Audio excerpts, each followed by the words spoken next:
All rise, please, for a moment of silence and pledge.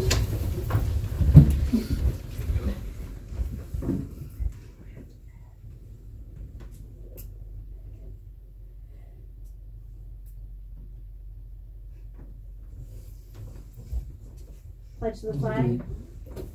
I pledge allegiance to the flag of the United States of America and to the republic for which it stands, one nation, under God, indivisible, with liberty and justice for all. Meeting called to order at 7:01.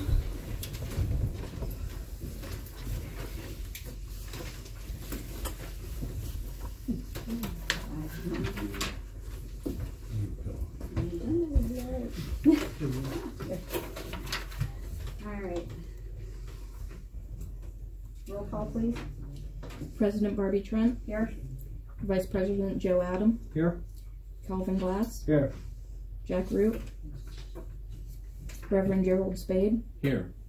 Kevin Swager. Here. Paul Zupage. Here. Mayor Margaret Madalena. Here.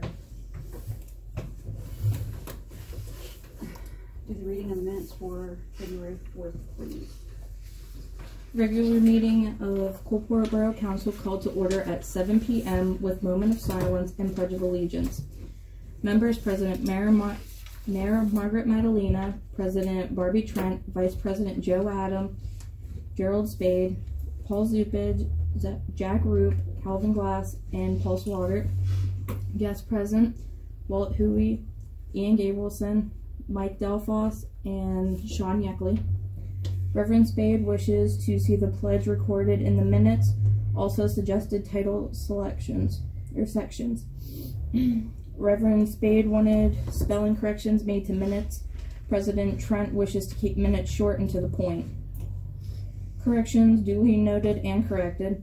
Motion to accept minutes with titles used in the future and pledge added. Motion made by Reverend Spade, second by Kevin Swager. All in favor, motions carried. Finance report. Issues with finance report.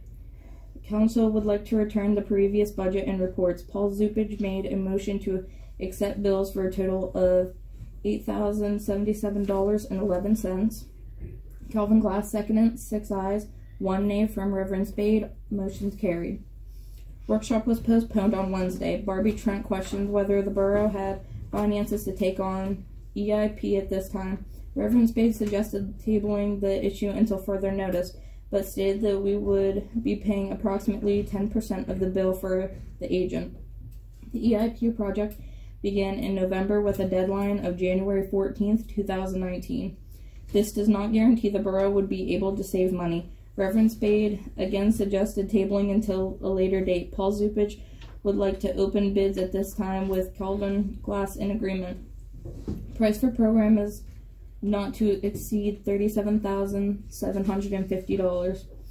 Item tabled until more affirmative meeting could be set up with Ed Fosnot.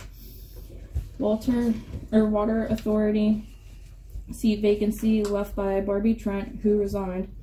Reverend Spade made a motion to accept Barbie's resignation, seconded by Jack Root. All in favor, motion carried. Jack made a motion to appoint John Gallagher to the open seat with BCIMA, seconded by Paul Zupage. All in favor, motion carried. Reverend Spade made a motion that Barbie appoint 3 borough council members to complete employee evaluations, seconded by Jack Root. 6 in favor with Paul Zupage against. Barbie requests that herself, Paul, and Kevin do the evaluations. Motion for Calvin to act as pro temp made by Paul Zupage, seconded by Joe Adam. All in favor, motion carried. Beard Legal was no longer solicitor for the borough due to conflict. Discussion over council members seeing solicitor without the approval of the board took place as previously mentioned in the prior meeting. Reverend Spade wishes for the borough secretary to have a different seal and request rubber stamps be bought for the secretary. He also supplied a sample. The mayor report. 2018, no parking tickets were issued, 5 proclamations and 6 permits issued for a total permit revenue of $145 for 2018. New business. Copies in paper, 25 cents per copy in black and white, 50 cents per copy for color, $5 if Borough Secretary's signature required. Formal objection from Reverend Spade concerning audit. Former audits were not completed properly and up to standards, and Reverend Spade feels the audit was not done properly in that there was no ordinance or resolution to hire an independent auditor. He also feels the taxpayer money was wasted on a new lawyer for court proceedings scheduled for February 6, 2019. While they still had I want you to stop right there. Those were not the minutes that were prepared. Those are corrected minutes. From who? But you can't. You cannot do that I until a motion is made in council to make the correction. That's true, but I gave her those in advance, and if she read those, she did it. But that's from now on, Mr. Spade, I would appreciate it that you give her as we make the motion, not in advance, because until that motion is made and approved, that's true. It doesn't mean diddle. I didn't mean for her to read those with my correction. I apologize. We start again with new business. Copies and paper, 25 cents per copy in black and white, 50 cents per copy for color, $5 if Borough Secretary's signature is required. Formal objection from Reverend Spade concerning audit. Former audits were not completed properly and up to standards, and Reverend Spade feels the new audit was not done properly. He also feels taxpayer money was wasted on a new lawyer for court proceedings scheduled for February 6, 2019. While we still had Rupert and plans to bring this issue before the court on the 6th. Yes. Fire company brought report of calls so far for 2019. Barbie asked if they were planning on doing this monthly so they would be automatically placed on the agenda. Fire company stated they would be giving the borough monthly reports. Letter from fire company attorney noted to contain mistakes. The amount was $7,500 once a year, not twice as indicated in the letter. Jack Root made a motion to pay the fire company in full $7,500, seconded by Reverend Spade. Jack Root requested roll call vote. Barbie asked for this discussion to take place prior to vote. Calvin Glass left the meeting at 8:18 p.m., followed by Paul Zupage at 8:21 p.m. Discussion again ensued over the fire company donation. Barbie Trent stated that the borough finances were not in order to be making such a huge donation at this time. Barbie Trent stepped out to take a break before continuing the issue at 8:23 p.m. Reverend Spade questioned Barbie Trent's position as president. Roll call vote taken with 4 ayes and 1 nay from Barbie Trent. With majority rule, fire company will be paid $7,500. Motion to adjourn made by Reverend Spade, seconded by Kevin Swagger. Meeting adjourned at 8:40 p.m. until next regular meeting of Coalport Borough on March 4th, 2019, or call of the chair. Do I have a motion? Madam President, Yes, sir. There were corrections, there were spelling. I didn't want to say that out loud. So. No, you mean the EIP? I sent you an email because whenever I got here No, I to work on didn't get your email. No, just as I sent your email, you walked through the door. I knew that after I had sent you guys this to approve, and I went in and made the corrections. That's why on the paper that you have in front of you, it's crossed out and it's written correctly, because I realized the mistake after it was already sent out. Thank you. And it's already been corrected in the minutes on file that we keep, in the borough file. But I do want the clarification that in that there was no ordinance and no resolution for the hiring of an independent auditor. And that's what has been said. Good. I also would like to make a motion due to the fact that Mr. Spade also mentioned that he was taking the court over it, that we put nothing on paper that could hinder us later on in a court case, whether he wants us to or not. the minutes should not be changed to justify his court case against the borough. Well, that And has that's what nothing he to do with it. That was That's what exactly he what he said, due to my court case. It should not be changed. It just says Like I said. that there was no ordinance or resolution to hire an independent auditor. That has nothing to do with the court. No. Is that That's true? nothing. You were there. It would have been we didn't look this up. In 2014 or 15, you guys would have been required to pass an ordinance in order to go from the elected auditors to the CPA. I don't know if you did that or not. Mr. President is here, and Did he you do will that, he will Joe? verify they didn't do an ordinance. I can't make a comment on that right now. Okay, so then you may have made a mistake, is what you're saying. You were supposed I did not to. say that. Councilman Zuby, I did not make a mistake. Hey, I will clear the room because I'm not doing this tonight. I really am not. All right, then you take hold of your counselor. That's cool. Paul, you're right. Paul. All right. I asked under the right to know law if for One an at a ordinance, time. and I Whoa, was not one. given. One at a time. The right to know law, the one that you just presented me with, I sent you an email under the right to know and requested to see the ordinance. You have the ordinance here? And you did promise to give me a notice tonight. I did.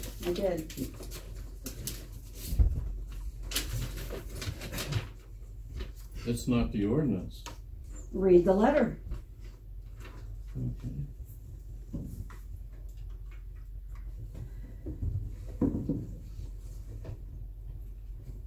You want this read out loud? If you want to, that's fine. Your request for a certain document, that is to include a copy of each of the 3 documents with certification for Mr. Glass. Why can't I see the documents that he showed the council? And you picked it up and you looked at it last week, but I didn't have I time to am review protecting it. myself because we don't have a right to know officer. And if you will continue to read, please, you will understand why your request is being denied. It's denied at this time. It's denied at this time, correct. Yes. Until we can get things straightened around here, get more organized. I will yield, hire Mr. somebody. President. Thank you, I appreciate that. Now, we have a motion on the floor to add the corrections. I have the corrected minutes that Mr. Spade would like to have done. And what it's basically stating is Mr. Spade feels the new audit was not done properly and that there was no ordinance or resolution to hire an independent auditor. Correct. That's his opinion, that's his feeling. Like Paul stated, we don't know 100% sure there wasn't one. Until we can, your right to know, that's where this comes in on your right to know. So this is a motion that Mr. Spade has. Do I have a second to that motion? One other thing. This new business, you're saying that council voted on 25 cents per copy for black and white and 50 cents Yes, for we did. color. Okay. I don't recall that, but I'm not going to entertain it. Short member. Do I have a second? second. You can't You second can't your own make a motion, motion. sweetie. Oh, The motion dies for lack of a second. Do I have a motion to approve the minutes as read? Well, I'll make a motion to approve the minutes as read. I will second. All those in favor signify by aye. Aye. no. Are you the only no? Kevin? I'm good. You're good? Okay. All in favor with the exception of Reverend Spade. And we need the reading of the special meeting minutes. We're being handed a copy of that with corrections on it. No. Okay. All right. Go ahead. Special meeting for Coalport Borough, February 26, 2019. Meeting started at 7:02 p.m. in the Coalport Borough Council Room. Moment of silence. Pledge of Allegiance. Roll call attendance. President Barbie Trent, Calvin Glass, Jack Root, Reverend Jerry Spade, Kevin Swager, Paul Zupage, Mayor Margaret Madalena, absent council member Joe Adam, yes, Calvin Glass, Mike Delphos, and Walt Huey. Kevin Swager made a motion for Noel Trent to fill in as volunteer secretary for future meetings to take minutes until a new secretary is chosen. Jack Root seconded this motion. All ayes, motion carried. President Trent explained why it was important to have this special last-minute meeting. It was important to get the borough council members to meet as quick as possible due to the financial situation of the borough that needed to be discussed. Yes, Calvin Glass mentioned that there was confusion at the last meeting about how he was not fully appointed into office. Calvin Glass showed his proof of paperwork and it was completed. Reverend Spade made a motion for Calvin Glass to be put on council. Jack Root seconded the motion. Roll call vote was taken. President Trent, yes. Root, yes. Reverend Spade, yes. Swager, yes. Zupage, yes. Calvin Glass abstained due to conflict of interest. Calvin Glass will take seat on council as approved by all members. Resignation of Borough Secretary. President Trent read the letter that the previous secretary, Angel Whetstone, had printed ahead of time and left on the table to be read at this meeting. Reverend Spade made a motion to accept the letter of resignation. The motion was seconded by Paul Zupage. All ayes, motion carried. Reverend Spade wants the borough to send a letter to Angel Whetstone to thank her for all that she had done. Former Secretary Whetstone had put in volunteer time to pay bills and do payroll to make sure the transition was easier for the borough to find a new secretary. Kevin Swager made a motion to pay Angel Whetstone for the time that she had put in that day. Reverend Spade seconded the motion. All ayes, motion carried. Financial situation. President Trent explained that Catherine McCusker was willing to do the payroll and to take on the financial responsibilities. Paul Zupage stated that she was more than qualified for the job and the borough would still have to go through the CPA for 2 years due to no elected auditors on the ballot. Calvin Glass made a motion to make Catherine McCusker the financial secretary / treasurer. Paul Zupage seconded this motion. All ayes, motion carried. Financial position. President Trent pointed out that the borough is unsure how much money is in the bank account and bills cannot be paid until someone can sign the check. Jack Root made a motion to advertise for secretary position. Reverend Spade seconded this motion. All ayes, motion carried. Good of the borough. Kevin Swager would like to know if the 2 Little League baseball teams could get power in the concession stand and had suggested asking Penelec if they would run the power lines and give the stands power as a donation. President Trent decided to table this topic until the next meeting. Paul Zupage made a motion to raise the pay for employees of the borough to $8 an hour. Jack Root seconded this motion. Roll call vote was taken. President Trent, yes. Root, yes. Reverend Spade, yes. Swager, yes. Zupage, yes. Calvin Glass was unable to vote due to conflict of interest. Motion was carried. Calvin Glass made a motion to adjourn the meeting. Paul Zupage seconded this motion. All ayes, motion carried. Meeting adjourned at 7:55 p.m. in the Coalport Borough Council Room on February 26, 2019. Next scheduled meeting will take place Monday, March 3rd, 2019 at 7 p.m. with call of the chair in the Coalport Borough Council Room. I've heard the reading of the minutes. Do I have a motion to accept? I make a motion to accept the minutes. Second.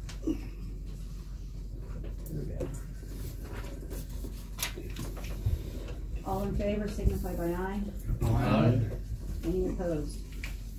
Okay. Motion carried and it's accepted.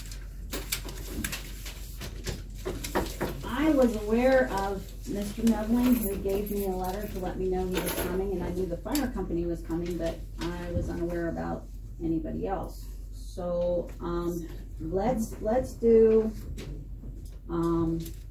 and you may have called, you may have sent a letter, but we are without a secretary. So well, is that a problem? I thought these meetings were open to the public. No, I'm talking about speaking and bringing stuff forward. Okay, it's still going to happen. The only other one was Mr. Ed Fosnot wanted to come tonight. Okay. I told him that we could do it some other, and I think I copied you an email. But he's on his way, I believe. Unless you called him and told him not to come. I didn't get your email, so I didn't know anything about it. Mike, do you have anything? No. Joe, you want to go ahead? Yes, please. Okay. Thank you for the floor. I'm Joe Nevling. I live at 607 Main Street here in the borough. Follow us for the secretary.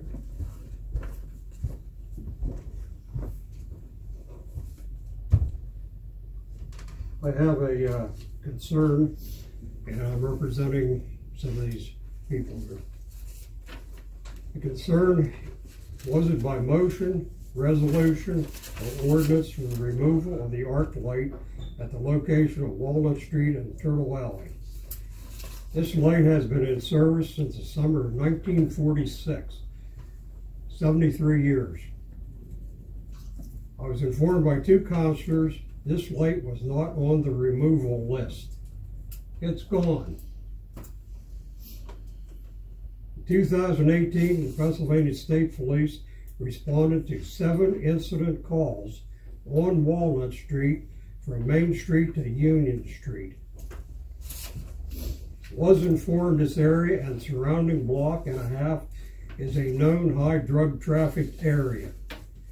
2 incident calls with forcible break-ins. Pennsylvania State Police stated that more lighting would deter illegal activity in this area.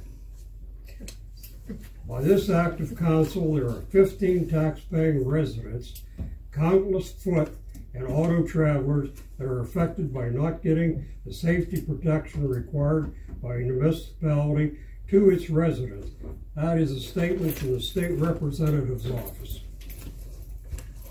Now, I'll give you a copy of this, but I'll have to, I don't know how to put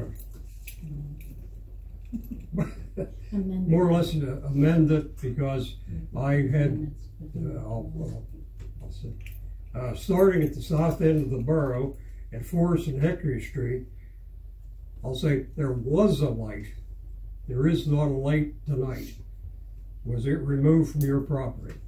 But it was at the time that I filled this paper out, when I started to pen this. They've just been, the way I understand, the last I looked, they took the head off of it, but today they went up and took the arm and everything down today. Because I know as of the weekend, the light was on and it was serviceable at your property. Yes. Okay. Approximately 100 feet west on Hickory Street, a light at Councilman Swager's property. Pine Street, east-west Railroad Street, a light services Mayor Madalena's, Councilor Spade's property. Forest Street and Chestnut Street to East Railroad Street, there are 3 lights approximately 100 feet apart, and there's 2 residents on that block. The other side is railroad property, not a resident. Number 10 light on that area is lit 24/7, and it has been. It's lit day and night, and we're in the dark. The borough's community building, Forest Street, right out here, 1 light. Traveling north on Forest Street, a light services President Trent's property. Approximately 100 feet north, a light at this location. It's a confusion if it's at a counselor or just a resident serving an 11-month internship to qualify to be on council. Nevertheless, a light at Glass's property. Coalport Street, a light at Councilor Roop's property. Wood Street, a light at Councilman Zubich's property. Could this be called self-serving? Yes. I live on Wood Street. There was a light at my place right before I was ever on council. You know that. This one was here long before. We are not interested in hearing a song and dance about costs. And we are not paying $500, then bear the monthly cost of the light when the council can spend frivolously on a costly bid, a super cost audit, and a non-motion attorney plus legal fees. It took Penelec 15 minutes to remove said light. We are demanding the same light or better quality to be installed within 15 days. Council is providing safety protection to lifelong entitlement residents and transitory people, all living the American dream. And then penalize some of the highest assessed taxpayers in the borough. Is there any sanity to this? May I ask you a question, Councilman Adam? You apparently proofed the list. Was this light at Walnut and Turtle Alley on the original list? No, I don't believe that one was. I have a question. I have a question. According to Paul Zubich, Glass and Walter Huey were supposed to come around, and they told Mr. Zubich that they talked to me and they talked to the other neighbors. Oh yes, you did. Oh yes, you did. They talked to us to see. Well, I tell you what. We didn't hold on a minute. Ma'am, I have the floor, please. Ma'am, Joe has the floor. Just hold on a minute. I polled the residents on Walnut Street, and there was none asked. None.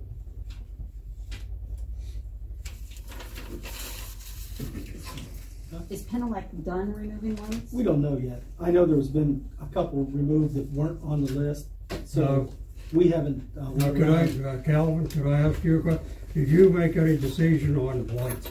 No. This right. Yes, I did. Okay. Most definitely did. Calvin did not have the authority to make any decision on the list. Matter of fact, he didn't have any decisions of council until last special meeting. Now, you was making decisions, and you was a resident. I'm not going to ask that. I'm not going to answer that due to the fact that I won't. Wait a minute. Stop. Without an executive session, due to the fact that wait a minute. Come on now. I am not mentioning an employee of why this all happened. Everything's got to be another meeting. Do I have a motion for an executive session? I will not. And then the council okay, who made the decision? Who made the decision to move that light? Did you, Joe? I didn't make the decision to remove I will the tell you light. how this works. Why don't we look at how it works? Or Joe, these guys went around. If you want, hold on a minute, Paul. Hold on a minute. If you all want answers to your questions, yes, please. Then one person speaks at a time. That's it. This is not going to be a circus. The circus may be in town, but we don't have to buy a ticket. Yeah, the town is a circus anyway. You're right. Go ahead. All right, well, what we did is we tried to make an extensive research of the whole town. The workers and Calvin and Joe know the town better than anybody else. They made recommendations to us. The board collectively voted, so you can't single out Calvin and say he's decided to shut that light off. We did that collectively. We voted on that. He didn't say that. He didn't say that. Whoa! Hold on, Jackie. Hold on. Yes, I'm sorry. That's fine. I will not. No, Joe and Paul. Yes. Paul has the floor. Yeah. I'm just trying to. I will give you your I'm chance. just, but this is going to be done. Joe, hold on a minute, honey, please. This is going to be done orderly or not at all. And I don't care if you go out there on the streets tomorrow and state that I wouldn't give you a chance to talk. I'm telling you right now, y'all will have a chance to talk. But you have to take your turn. I'm not going to say it again. Okay. That's it. No, what I was trying to explain is the process that we went through. So you got that we took recommendations from people that know the town the best. Collectively, we voted. The vote was unanimous. You were here and you participated, and you can look at your own stuff. Here's a certified copy of the minutes. You show me where there was a vote to turn off lights. We discussed it, yes.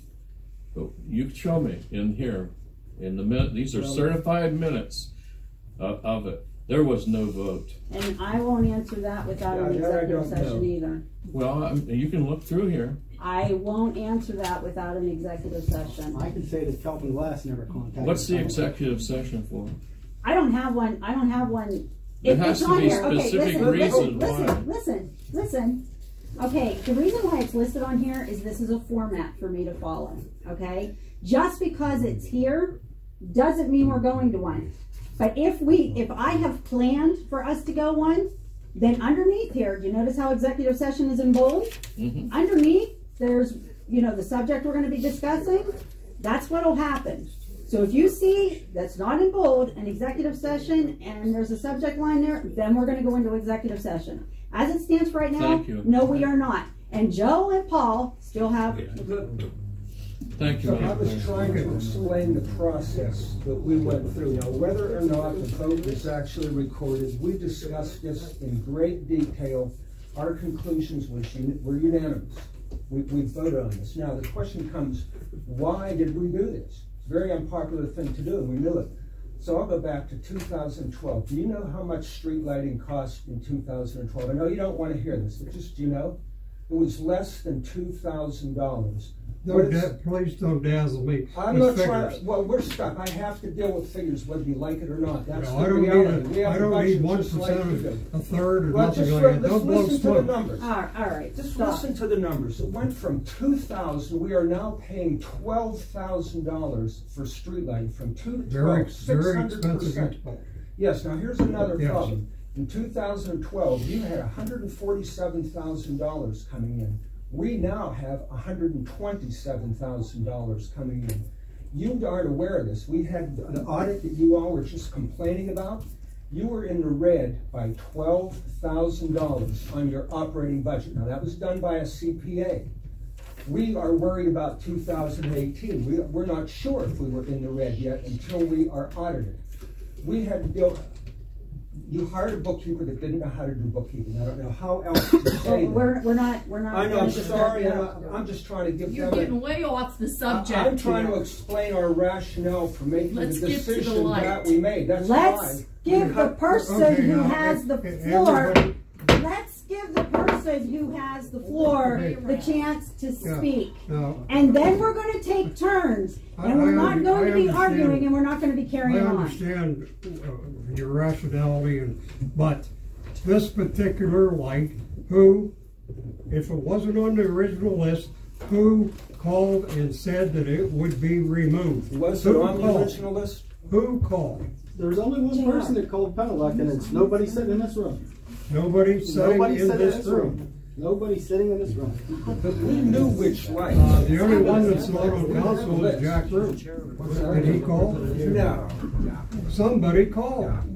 I just asked Councilman Adam, and he said it was not on that list. I thought it was. I'm not sure the light was. That one there. I think Calvin went to go get the list. So we had a list of 10 lights that were to be removed. Out of 58, we had to remove 10. You just do the best you can. Then why aren't you cutting you guys' lights? Exactly. If the cost problem is such a big deal, then why aren't you getting yours cut? Why aren't you getting yours? Right on the corner there, you're more than welcome to take it. Half the time it doesn't work anyway. No. I'm trying to say is, if the money problem is so bad, why aren't you guys when it was done? Step up. How it was done was that we looked at proximity of other streetlights around these lights. Well, apparently you didn't come to the one back there. Then why were 2 in Turtle Alley taken out? Yes. Why that were makes 2 in no Turtle sense. within 2 We blocks have also discussed the fact that there have been lights removed that maybe Penelec with the numbers removed the wrong lights. We have discussed that. Why aren't you fixing it to get it back? Which light are we talking about? Honey, we can't do this in a snap of a finger. It takes time. I don't know which one, because you're on Main Street and we didn't take any lights off Main Street. Calvin, I'm also in that back but alley. I had to put 2 lights in the back in order All right. to I'm also part of that. No, Joe. Madam President, you don't Actually, have to Joe, know, yours just is sit right here. It together. was on the list because of where it was located under the possibles and was never turned in. Right here. I think those were turned Don't in. hit it. I think we did turn those in. Because I have. Use the hands on One time, Councilman Adams said that it wasn't. Because All right, there's too much commotion. I cannot hear Joe. Councilman Spade, you said it was not on the list, and unfortunately, Councilman Root, he said at a meeting here, maybe 1 or 2 meetings ago, that it was not on the list. I don't know. Which one are you talking about, Mr. President? Which street intersections is that, Patty? At your house? Yeah, not my house. Turtle Alley, Okay, and Walnut. The one at the end of Joe's house, is that the one? I don't recall that. Right, the drug section of town. Yeah, that's where all the drug deals go on. You really help. Shouldn't be too hard to find it. There's drug deals everywhere. Not like it is there. I tell you, I can Excuse sit in my front window and watch out and watch the drug deals going down. All right, this is the last time I'm going to say it. But that's the list. And, We like I are said, going to take Calvin. I'm not the one that called Penelope. Calvin. I'm the one that made the No, list. please. We are I don't care. I pay taxes too. Well, Okay. excuse me. We are going to Yeah, take yeah, one you still have person. your light. We are going to take one person at a time. Also, Penelec is not done yet. Good, then have them, when they come back, have them put the light back. We did that. Do you have the number? No, it's No, I did not get the number. Okay, all right. She wants. That should be up to the, You can't put the light back. If she wants the light back, Council then is not here. they can put a light back. no, Oh, no. no. Wait a We minute. pay our taxes. That was discussed in the meeting. Mayor. I know that. I guarantee you I pay more taxes in this town than you do. No, this is not. Being in that back alley, it is so damn dark back there. It was the only light. If I didn't have a This is not acceptable, Calvin. If we want a light, we are not paying $500, and then we are not paying the monthly utility on it. Now, you might as well get that in your head. There was one light. You don't have to. We're not going to. And I've already decided that part, sir. That was a convenient chance. Taking out. All right. Maloney. Joe, are you speaking for I'm speaking for just most of these people. for most of the people? Yeah, and here's another bottom line that I can't find out who, if this light wasn't on the original, who called? Okay, retaliation seems to be the answer. End of subject. Wait a minute. And I was told what Councillor called. I was told. Thank you very I much. had the most correspondence with Penelec. Absolutely. There you are. There you are. Take a bow. No, I'm going to take a break. I want everybody out of here right now for 5 minutes. Let's go. Move it. Well, if you want to take a break, we'd like to sit where we are. You know what? Exactly, You can. exactly. You can. There's another way of them putting it off for another meeting. This is Mrs. Thompson. I know, that's what we want to do. Exactly. Yeah. The taxpayer maybe ought to just quit paying my taxes. Yes, you did. The only person This is a good one. Well, if I was invited out, I've been thrown out of this place. Yeah, for two. I was Down going to here, have a dip, but there was so many people in here, since it's tobacco free, I figured I'd look at it. You told us, you talked to Joe about that particular light. I thought we left it on. Well, see, I don't know what she said. I honestly don't, and I'm not gonna start mentioning names, because it's none of my business. And I just go around and talk to them, but I'm not the village actor. I don't think I got anything. I never said anything. Right there. We didn't want to make it, I said, you didn't talk to Bill Jasper, he was down there. Right there.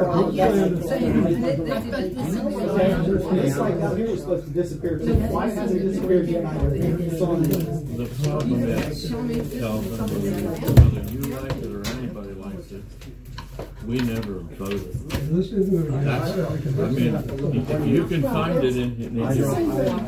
Back when Jerry done my thing. Okay, and I'll be honest with you. That was all intended to be a vote that night. You hurried up and voted me, and we were all excited about signing the paperwork. Well, thank you for being honest. Thank you. I appreciate it. But see, before the meeting ever started, it you was came in here. never I'm not going to deny that.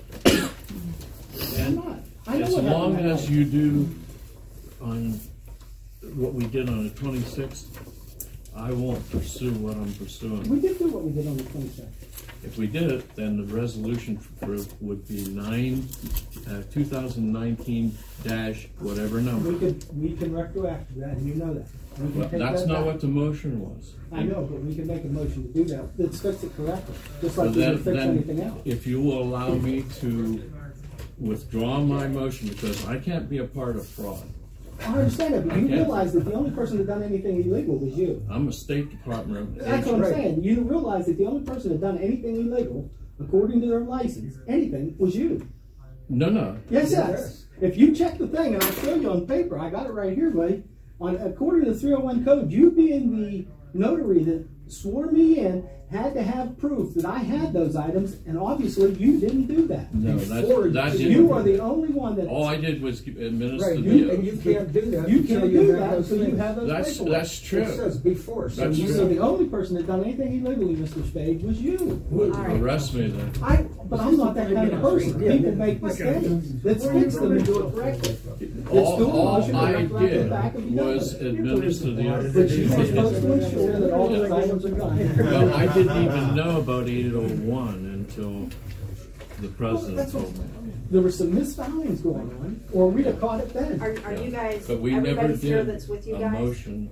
Well, we can retroact it back to that They day. go on this and and it's it's the over fire and done. company. Okay, Write the then resolution, let me withdraw my motion on 26th, and we will do that. And let's do a resolution to retroact that back. I just like will. we I did. agree to do that. Okay. I'm not going to be a part of. I understand. I wouldn't want you to be. Thank Like you. me and the mayor talked and we went. Are you ready to start again? I am ready to start Sorry, again. Mr. Mayor, let me finish this Okay, up. wait a minute, sir, please. Thank you, Cal. Hey, Jackie, honey, as soon as we get started, I just get in That's your yours. work, okay? I don't need to listen to it. Here we Just go. listen. I didn't say a I word. am not going to entertain any chaos. It's not gonna happen. We are all adults. Glare at me all you want, roll your eyes all you want, but this is the way it's gonna be. Joe has the floor. Joe is the only one I want to hear from. He's it. Until he turns the floor over and we give it to somebody else. Mr. Nevlin, please go ahead. Thank you, Madam President. Well, I pretty well summed it up, so it's council's decision. And can I address You have to look through this. Kelvin, he still has the You floor. have to look through this. If you would be in that area, it's not good all week. Weekend, that area is notched up. It's notched up. The state police, they have 4 different drug points in a block and a half. Do you want that around your home in the dark? Think about it. Now, common sense comes into this. There has to be some common sense into this.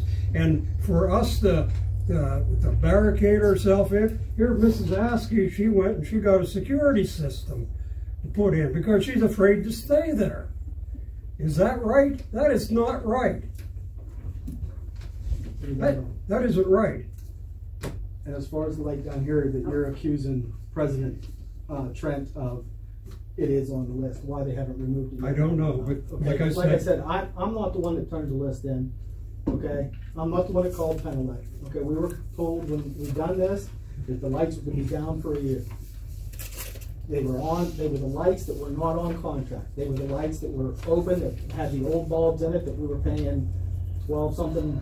Yeah, they actually were under contract, and we got out of the contract. Is what we had to do for those lights. I actually. So there are cheaper lights to be had. For the ones they're friendlier lights, correct? Not on those. Not on us. And it was confusing with Penelec. We had made. I know the former secretary instructed us. Now I can't, and I will not swear that it happened. On numerous occasions that she contacted Penelec. And we will get back with Penelec for what some news are concerned. Only for the fact is that she instructed us, which was the former secretary, that Penelec was supposed to notify us and have myself and Walt go with the guy to ensure that what lights were given to them on that list were the lights that we wanted removed. One day, all of a sudden, boom, lights started disappearing. So I had brought it to the council's attention before that lights are disappearing. The one above the school building here, because there is no lights up on the hill, was removed. It wasn't supposed to. The one that was supposed to be removed was the one, and it's specifically on the address, was the one at the end of Schrock Road where nobody lives.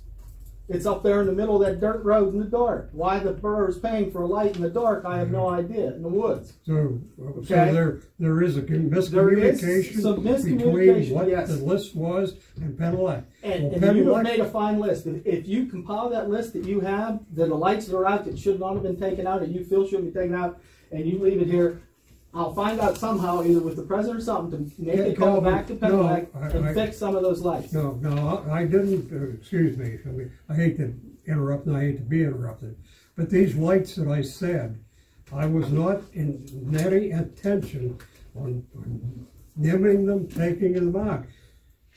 This is protection for the residents of the borough. And I'm not,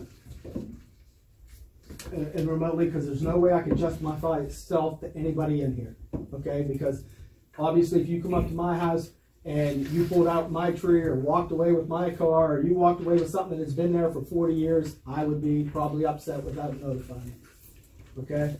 We did spend months. This project started way back in March, went through the whole summer. Fortunately, I know for a fact that I did speak to Bill Jackson and said, oh, get rid of it, the ones on Terry Alley, because I have lights in my garage. I know for a fact that light's on there, okay? The next one up, the ones we looked at, and I'm trying to explain myself, sir, the next one we looked up, there's a light below it, and there's a light above it. We went up. The light there across from Keppel's, it's on the list. It was supposed to be removed. Up here, we went every other light. There's 2 lights on the borough building. Therefore, this one here has no numbers, had nothing on it. We asked them to remove that. They removed this, and they went up and removed the one above the borough building that's up there in the intersection where all the houses are. So yes, there's some things that need to be rectified. So we're going to have to find out what lights they took out, get a hold of Penelec and say, hey, what happened to notifying us? What happened to verifying this prior to this happening? Why all of a sudden are these lights disappearing? Was this inspection done daylight hours or nighttime hours? Nighttime. Me and Walt went around at night because that was the only way we could tell even if the lights worked. I know the one up on the end of Hickory was in an apple tree facing the railroad. Right. It had no purpose whatsoever.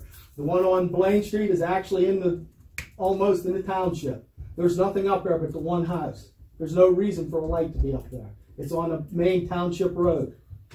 Then we went down through Main Street to make sure that all the lights on this lower end here operated so that the intersections of Main Street. Then we went to Union Street and made sure those lights all worked. And then what we did, and it was my list, I'll take credit for the list because I did all the walking, we started pulling out every other light on Turtle Alley. Only because we had 56 lights. Penelec didn't even, we had no idea we were getting charged for that many lights. And we just started pulling them out. But they were supposed to notify us before they pulled them. They didn't. Also, the key was it was unanimous. We voted on this unanimously. We looked at the lights individually as we understood it. Now, maybe we made some mistakes. They keep saying we voted. We did not vote, Madam President. It might have been done in a work section. We got some busy this year trying to did a lot of things by consensus. Okay, we agreed. Okay, now wait a minute. Now we were on a roll. We were doing really good. So, okay. I'm not going to sit here and promise you you'll get the light put back. Okay, now to rectify this, that light is gone. Now, do you know that one piece of property that I spoke of from Forest down to East Railroad Street on Chestnut Street? Do you know where that's at? Not off the top of my head. No. Okay. Chestnut Street goes from Main Street up by the medical center and the Moose. Yes. Okay. That's one side is coal company property. There isn't even a squirrel lives there. And there's 2 residents on that side. There's 3 lights. 3 lights. And I think that was one of the ones we brought up because they're not ours. They're privately owned. No, they're not. They are not. According to Penelec, all 3 of those on that street, I'll beg to differ on that one. Joe, we'll get the poll numbers. Because I honestly, sir, I'm not going to sit here and argue. I got too much respect. I'm not going to sit here and argue them. We'll get the poll numbers with you, and I'll check, because I went around it, sir, and walked every street, copied every poll number, and wrote down maps, trying to make sure that nothing happened that shouldn't have happened. And those 3 lights belong to the Moose and the Medical Center. And we can't take them out. No. There's nothing, Penelec has no record of them. He's going on the upper side. The upper side, no. East Railroad Street. Where Belgians live? Yes. Right. There's 3 lights there. 3 lights coming out. Up past my fence, going up that road. I'm sorry I didn't get a GPS or a map. No, but that's what, I couldn't tell you either without going to map of water. I'm not bragging, but I know the borough. I know the borough. But there's 3 lights there, and they're not privately owned. What we have done, why we wouldn't have? Like I said, the number, there's one right down on East Railroad Street, and you look up, there's a big number 10 on, and that light is on 24/7. And it has... What corner is that on? Right there at Belgium's house. Okay. So that would be Chestnut, right there. Right there at, it's a number 10. It has a big number 10 on it. Old Lauderdale place, then up top there. I'll get the number off. The eye's probably bad. Beechwood Park. I filmed all these work sessions, so that if you just sit here, you're not always agreeing, and because I always wait for the vote, and there was no vote, and this idea that there was a consensus, we just set it to workshops and watch 1 person or 2 persons do something. This I understand is a cost-saving thing, but it's also a resident safety. Yes, it is, sir. And the state representative's office stated that. Yes, sir. The municipality is liable for this. Protection of the residents and taxpayers. Absolutely, I agree. And you're failing on that. If actually anybody, I know out that lights. This meeting may be late tonight, but I ask each and one of you, drive up there. All the neighbors has all their lights, every light that they can put on to light that, illuminate that street. And even come summertime, the park, it's the main artery into the park. There's foot travelers, there's people that walk for health reasons. They're not going to walk out at night at all. And even traffic. Now, do we wait till a heinous crime comes and then we have TAJ or somebody up here interviewing the council and you say, oh boy, in our town this happened? Is that what it's going to take? Now, we want a light, put it up. That's it. Mrs. Nevling, do you have anything to say? The only thing I have to say is you all better, and it's not a threat, it's a promise, you all better hope that nothing happens to my grandchildren because there's no light there. Because just better hope that nothing happens. Or any other child in the block. That's what I was just going to say, or any of the other children. So the poor little something else. That was the only light from Main Street down into the park. That was the only light. Now, I don't know what brain thrust thought it was a good idea to take it out. I can't imagine anybody with a half a brain doing that. Mrs. Nevling, we have stated there were lights that were removed that were not on the list. Then like my husband said, get it back up there, you've got 15 days. Mrs. McNaughty, do you have anything to say? I agree with her, because you do not want something to happen to some poor little child in that area, and there are kids right around there. You don't need a little child raped or abused or anything out there, and anything could happen in that dark. That's true. That is a very serious safety hazard. Mr. McNaughty. You're a mother.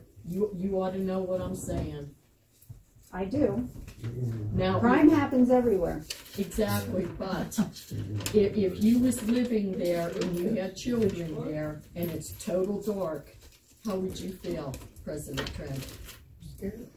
As y'all You would pointed be out, scared. I still have my street light, and guess what? I also have a home security system because crime happened in my home more than once. Well, The light didn't deter it. No, but at least somebody It made you can feel see. more secure. Yes. I understand that. And there are a lot of little kids around there. Yeah. Is that okay to move on? Yes. Mr. McNulty? As a taxpayer in this town, I'm really concerned with what's going on and what isn't going on. And the problem is, we all know it, this is a drug area. And it becomes more drug area and more. You have a place up the line that's bringing people in. If you go into their computers and check, they have all kinds of charges against them and all. You want to take the lights out for security? Yeah. How would council feel if everybody in the town quit paying their taxes? Exactly. Because that's just about the way I feel about this town. Not to pay the taxes because look what's going on. You're taking our safety away. Sophia, are you I'm done. relinquishing the floor? Mrs. Askey? Yes, I have several things, okay? When this was agreed upon, knowing full well that, the older people live on that section, I'm a widow, and they know, every one of you know, there's a drug house right across the street from me. And there's a drug house right up the alley from me. And yet you decide to take these lights out so they can do whatever they want to in the dark where nobody can see them? I mean, come on, it's a safety hazard. I mean, I'm afraid to walk out to my garage at night. Because the yellow house sits up there where the drug, and how come I was lied to by Paul Zubich, telling me that Glass and Joe came around and asked us if we approved of this. Nobody ever came around and asked us anything. No. I mean... No, I know I didn't go around and talk to anybody. And then I was told, well, I can put my own light in, pay for the $500 to have my own light put in. I'm paying taxes here. Why the hell should I put up a light and to pay for the safety? I mean, come on. I pay taxes. We need a light there. Mrs. Askey, you live alone, don't you? Yes, I do. You don't think that's a safety hazard? Come on. I think you guys better stop and think. I'm not your age either. I'm 71 years old, going on 72. I understand that. But fear doesn't know any age. You're a young lady. Fear does not know an age. That doesn't matter. It's still a safety hazard. Are you relinquishing the floor? I guess so. Are you? But if you have nothing else to say, it's all right. You still have the floor. But see, like Mr. Nevling stood up when he spoke, so when he sat down, I knew he was done. Oh, I understand. And that's the only reason why I'm asking. If you still have something to say, I'll say something else. If you could have, the drug house across the street. I mean, there was traffic all night long, cars stopping, doing their deals. I mean, and yet you just think that's safety to take that light out?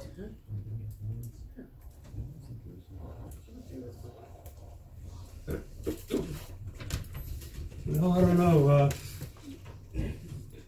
Hate to put it bluntly, but we're not here on our knees to say we need a light.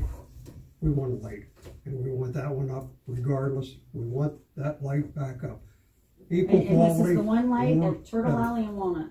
Pardon? This is the one light you're talking about at Turtle Alley and Walnut. Yes, it illuminates, Barbie, up the Turtle Alley. It illuminates, I would say, 100 feet up almost to the next light each way. And it illuminates up to Main Street where the streetscape lights are down to Union. If any of you think that I'm blowing you smoke, just drive up through there. And just think about it, because every property owner is turning every outside light that they have on. And the state police, it was in my house that I had 2 forcible break-ins in 2018 at my property. And I've lived there a long, long time, never had it. One was in my garage and one was in my house. Now, maybe a light may have deterred, but no, no. Even the state police, and the last time they were up there, 2 troopers, they finished their patrol on that block area. And this was at 1 o'clock at night, and they know what's happening. And like I said, I didn't make this up. That was their recommendation, more lighting. More lighting is always, and nobody's going to argue the fact. And they also about mentioned, lighting. I mean, I know it's hearsay, I could be making it up, but I'm not. They said the way Coalport is, and our sister community of Madera, there's a drug murder there. Bill Shaw, he tried that one. And he said, it's coming to Coalport. He said, when they get an incident call, southern part of the county, it's Madera and Coalport. They know right where to come. They don't even have to turn the radios on. They're just getting their horse and that's where they're coming. Do you find this amusing, Mr. Zubish? Not at all, not at all. You know, Oh, well, no, it's a serious thing. No, I think you're honest. You know, I was waiting for you to finish. Maybe I come on a little too strong. No, If I did, I'll you have your apologize. opinion, sir. You're entitled to it. My whole thing is, while you're talking to the state cop, did you ask them why in the heck they ain't in Coalport more? They are. Coalport more than what you really. Sector 19 is a big area from Carthus to all the way down. Yeah. And I wish they was here ETA more often too, because probably 43 not minutes. as much as what we hope. You know, it's easy to say, hey, let's put up a light, but when it takes 45 minutes for them to get here, it ain't going to do us any good. Well, the night that I called on the house break-in, they were there in 18 minutes. 18 minutes. Because I've had my house run into with vehicles, and that's up on the hill. I know. Drunk, you know, it took them 2.5 hours. Exactly. By the time the guy was sober. You can understand their work. So I know what you're talking about. You know? So, and that kind of agitate, you know, to tell citizens, well, if you had more light, well, how about if we had more police force? Because both nights, there's 4 troopers involved in all of it. They searched the whole area almost down to Beechwood Park. Flashlights, spotlights, whatever. But they know, you know, the culprit is either well hidden or gone. But I mean, they done their job. And this was their recommendation. They said, you know, get some more light, and then we turn around, we get in the dark. We're going backwards here. We'll get with Penelec, and then we'll have to make a decision on the light and see what they say, because there is some that disappeared that weren't supposed to. Maybe it was on the possible list. it possibly could have been a mistake by Penelec. I don't know. I doubt it, but I don't know. Like I said, don't think I they don't just. know what all she turned into the list. Yours was on the possible list. It was one of the ones that we discussed about Manny staying with Miss Keppel because she does live alone, and where it's at, but there's 2 lights on either side of her house. But we were told that we could have 11 lights shut off. So what we did was we tried to work our best. Understandably. And I really thought I picked the ones, and those ones down there, for some reason on that street that you're talking about, was never, that Chestnut was never even mentioned. And why, I have no idea. Believe me, I know through the years, utility is a budget bender. I mean, I know that. Our costs are going through the roof and the money's getting smaller. It is. I understand that. And as far as you have to weigh out safety. And sometimes this job here is unappreciative, and you know that, unappreciative job, and sometimes you don't make the most likable decisions when you're talking and discussing. And there's actually a new election coming up, and you have until the 12th of March if anyone feels that any one of us is doing a bad job and would like to run. You have till the 12th of March to get 10 people to sign a piece of paper and turn it into the election. I did not I'd be infer more than that. happy to have competition. I did not infer that at all. Well, no, and I'm bringing it up because, you know, I would like to see it, and that's the only reason I even volunteered to do this. For some reason, somebody should have shot me in the head then.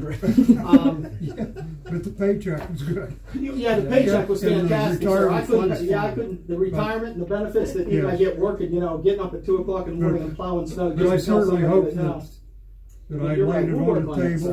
All right, let's move it along. We need and we don't want to kick the can ahead. You know, like, well, okay, we'll kick it ahead, and then these people, they'll go away.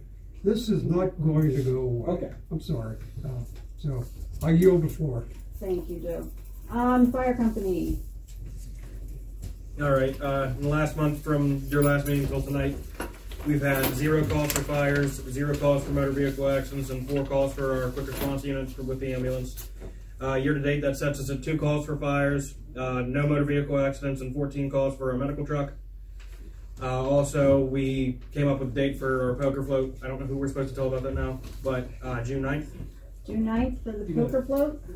And I'd just be safe to These are say we in the probably wall right now. I'm gonna put it in here, June 9th. And you guys just want the park, you don't need a Yeah, we just need a pavilion park. We don't need a pavilion or anything. Not even the park, just that. I just Yeah, wanna just make over sure. there in between the Little League field and the whatever that you would call It's that. yours. Wait, that's Yeah. early. You guys usually go like around the 24th. Yeah, we had to kick back a little bit with Father's Day and everything. Well, that was the water behind it. Yeah, that's it. It's always nice. But when we did our first year in the middle of July, it was real low. Yeah. And also, still looking forward to hear from you guys about when you'd like to meet with us. It's in the agenda. So Thank you for coming all these months. Well, you got anything? No. All right, Mr. Fosnot. They're all calm now. I will have to be honest with you. I would have much rather seen you at a work session, so that we could discuss what's going on and, I think because it's going to take some time for what we're doing. But if you have something that you want to present, just as a roundabout, maybe explain what the EIP program is to others who do not know what this is and what we're looking at. I guess I came here more to answer questions than anything else, but I know that you've submitted a request for proposal, you've gotten a proposal. The early intervention program, it's not a good name. It should be community sustainability or something like that. But we don't argue with the legislature, because if they change the name, they may change other parts of the program too. The program, my name is Ed Fosnot. I'm with the Pennsylvania Department of Community and Economic Development. And I'm a local government specialist. My only job is to work with municipalities. I work with a lot of municipalities that are in trouble. I don't think you guys are. What defines that, by the way? Pardon? What defines whether we're in trouble or not? If you can't pay your bills, essentially, or if your tax collections don't give you enough money, if your expenditures exceed your revenues. That's what's happened to us last year, and may happen in 2018, and I'm almost certain in 2019 we're going to be in the red. Well, so what happens? What's the consequences for that? You're not supposed to run a deficit, but I don't know the consequences for doing that. I haven't heard of it. Well, the consequences are, if you can't pay your bills, people sue you.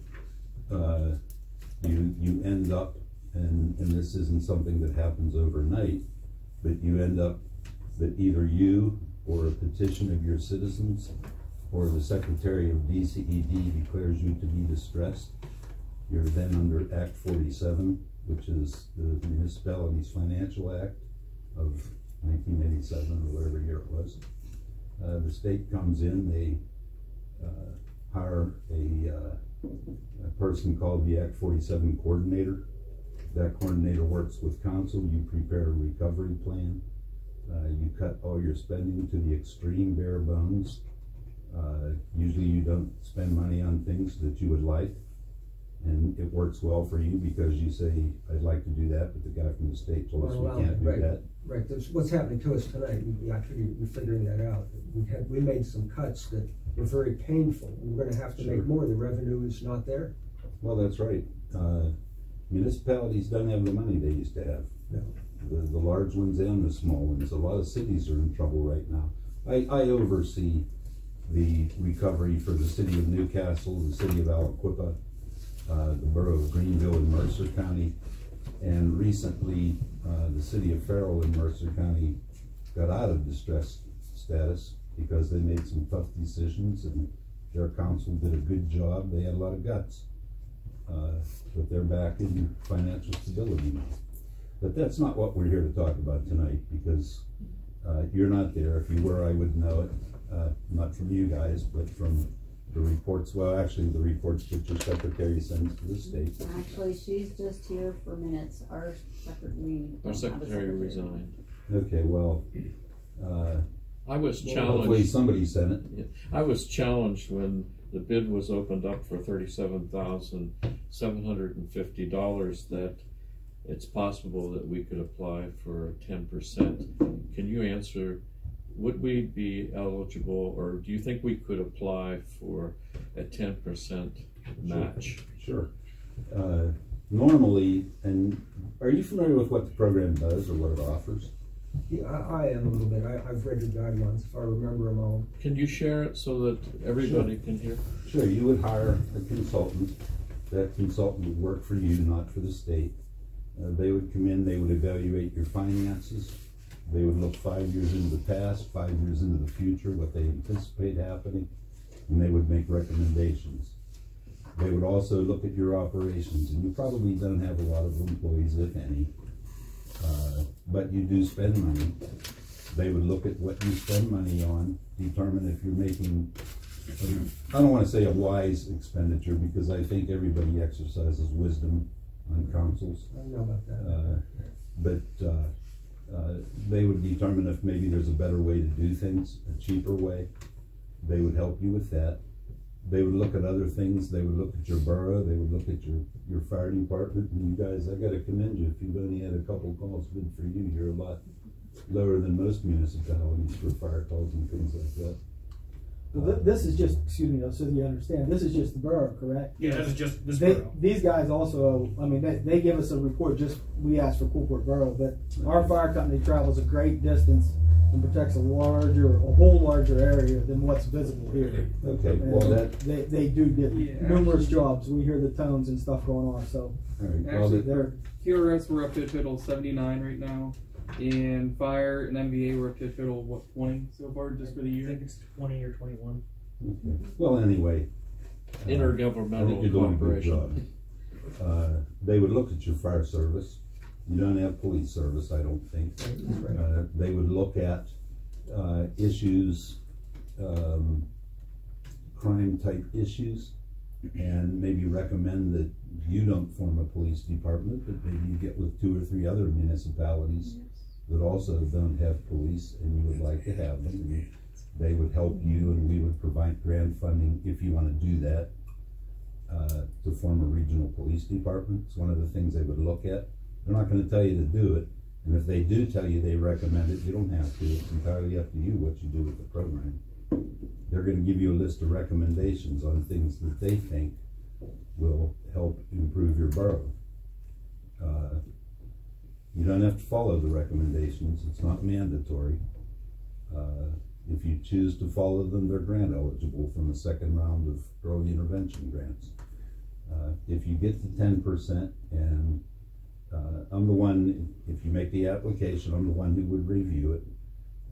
I've looked at your finances, I've looked at your budget, and I would recommend that you do get a 10% match, which means if your price was $37,000, you would have to come up with $3,700.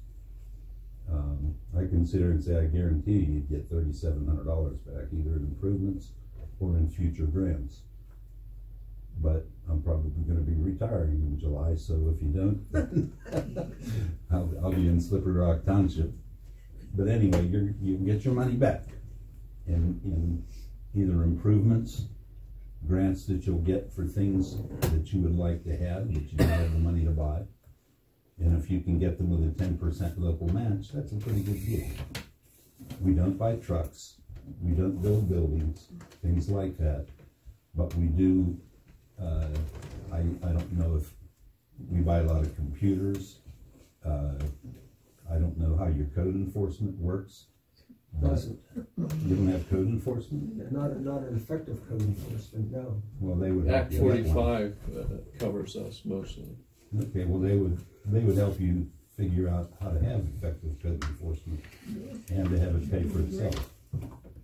That's what these guys do. Any of the other things that you deal with as a municipality, they would evaluate, they would make recommendations. Sometimes they would say what you're doing is fine. You don't want to do anything different in that regard. but they're gonna look at your whole city, your whole borough. They're gonna look at everything you do and give you recommendations.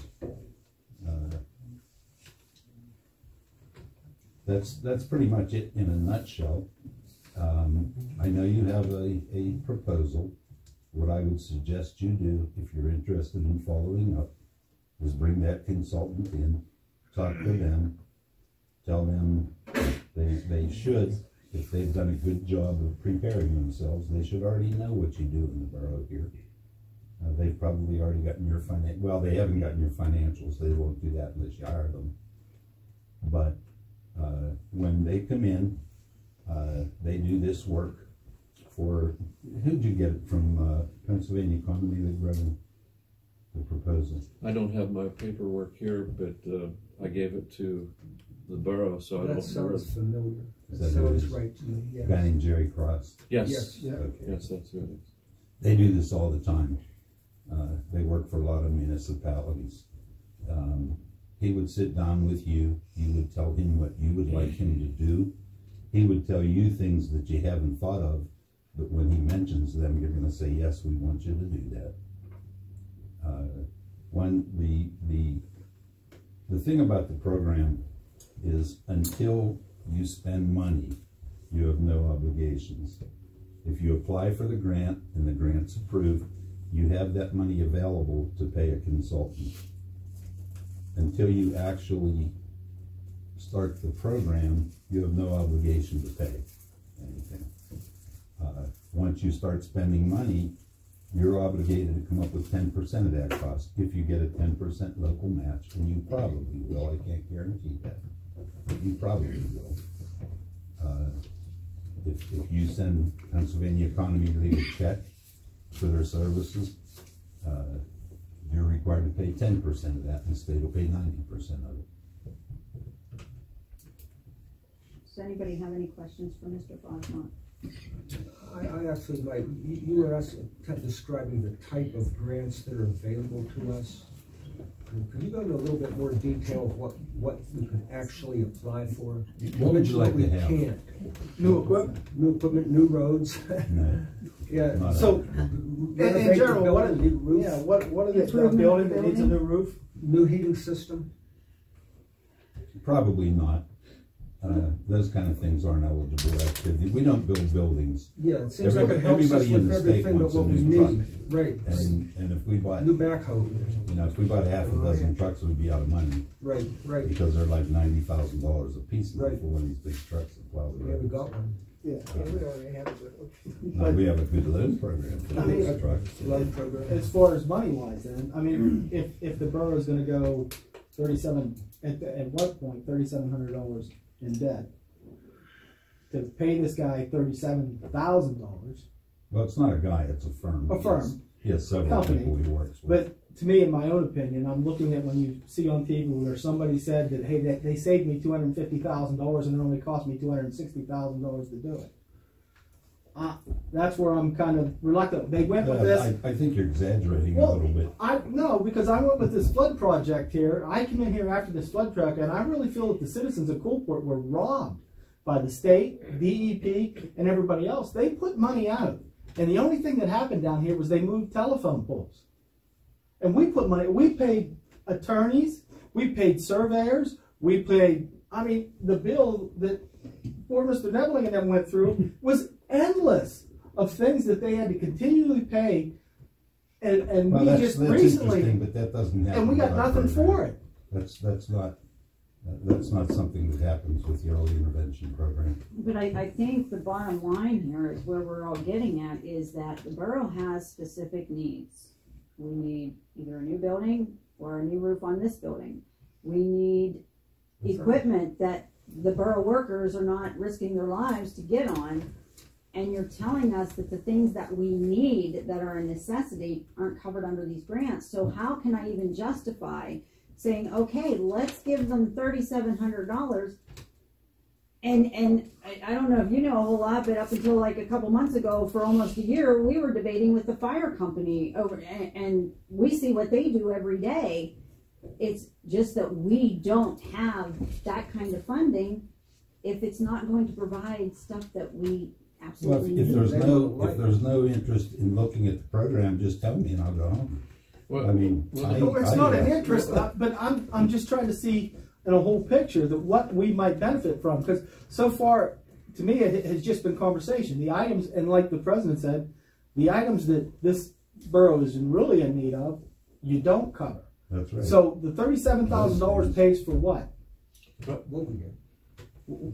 question maybe we should be asking is, if we have this interview with, we don't pay anything yet, but if we have the interview and we say, well, here's some of the things that we need, would this individual be able to tell us where there are funding agencies? Possibly. And would this put us our foot in the door to get grants when we're working with DCED? No, it'll put your foot in the door to get future early intervention grants. Okay. If you do the program and you get the recommendations, all those recommendations are grant eligible. Okay. Give us some more. Could you give us some more of those things that we actually provide? I'm trying to find what we could use the program for. Well, I don't know what you need.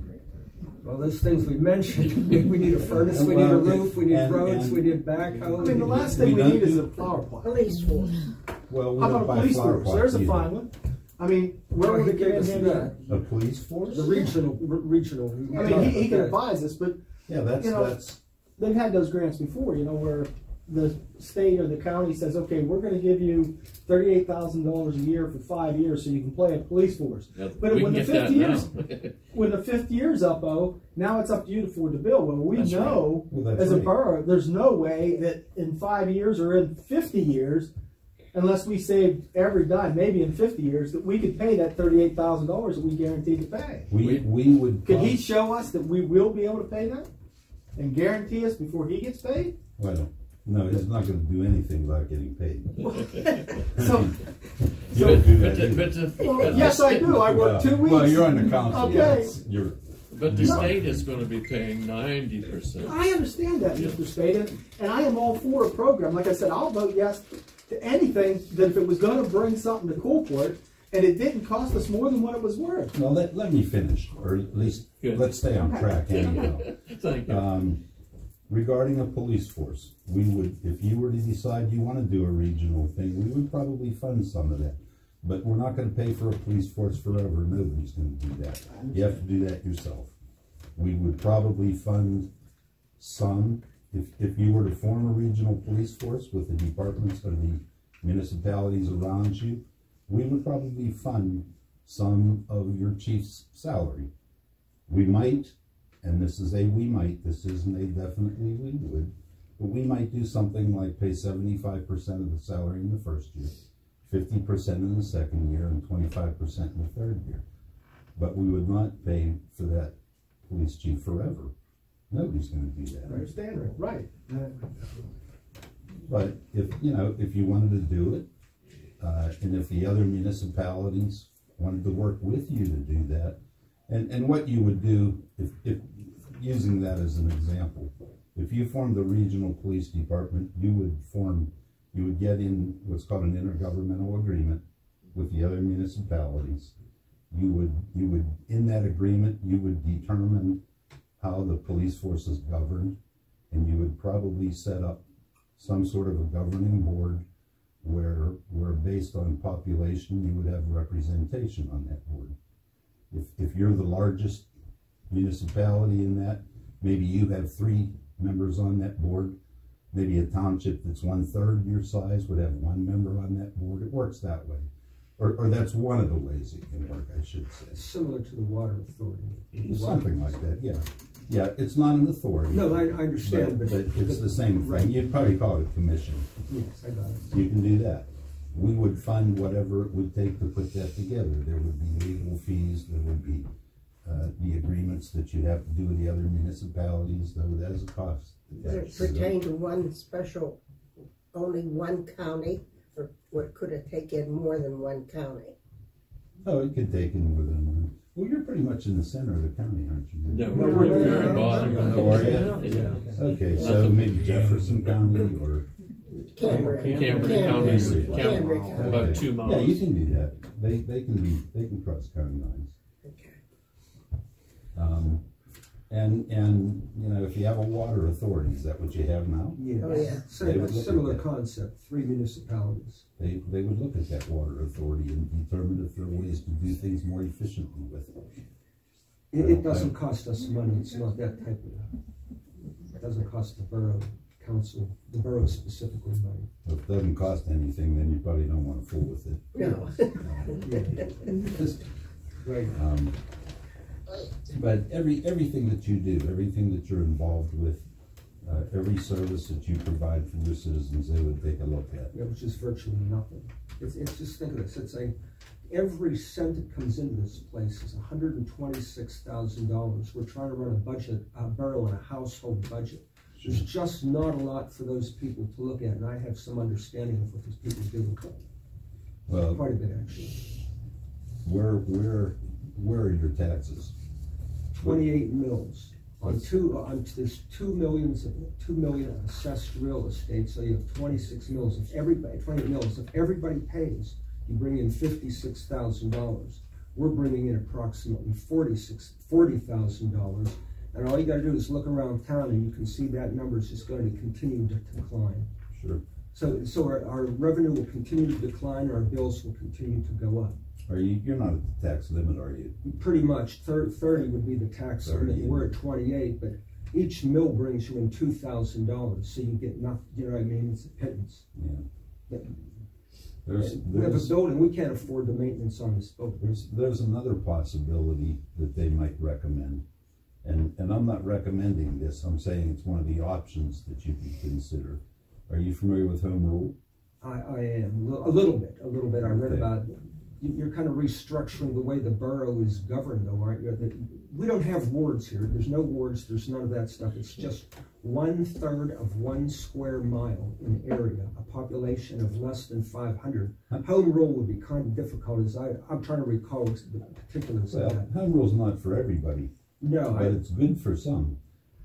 With home rule, you restructure the borough government if you want to, or you leave it alone. But the way home rule works is you or a petition of citizens put on the ballot should Coalport do a home rule study.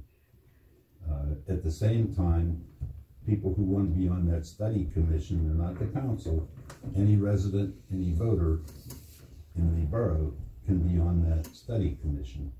That commission gets together, they draft a home rule charter, which is sort of a constitution for the borough. You throw out the borough code. You're not governed by that anymore. You're governed by your charter. The charter can help you do things that you can't do as a borough council. It addresses taxes. Under home rule, everything isn't necessarily property tax. Right now, you probably get 0.5% of earned income tax. That sounds about right. Right? And the school district gets 0.5%. Yeah, that's right. You can set your, unless the charter sets limits, which charters generally do, they'll set a limit, not necessarily on the rate of taxes, but the amount that you can raise taxes during a certain period. But it's unrealistic. When you only have a population of 500, there's no magic that you can do to suck money out of that community. Do you know what I mean? It's 500 people. That's why the budget's so small. You can't tax them to death. Let me make my point though. All right. The city of Farrell, for example, their home rule, their property taxes are extremely low. Their earned income tax is 2%.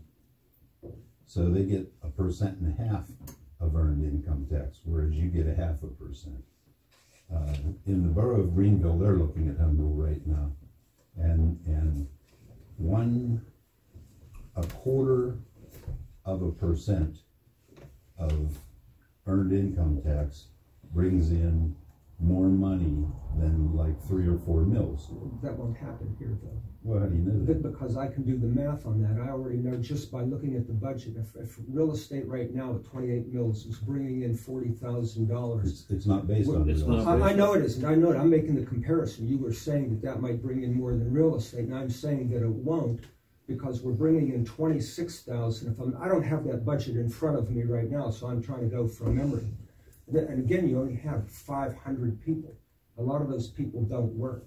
And most of the people here And retired. That's the nice thing about home rule, is you're taxing the people who can afford to pay it. Yeah, I'm just saying it don't exist. It's based on earned income. It's not based on, you lower your property taxes, you raised your earned income tax. I get that. And the people who are working, now you don't have to do that, but you have the option to do it under home rule. It just doesn't hardly seem fair to be penalized like that for being a working individual. Well, you're not penalizing people, you're charging them for the services. Yeah, that's why I have trouble without that budget in front of me. You know what I mean, to talk intelligently about it. I'm trying to go from memory here. But the point is that everybody takes in those services, including the unemployed, the retired. You know, we all use the borough services. And No, I agree.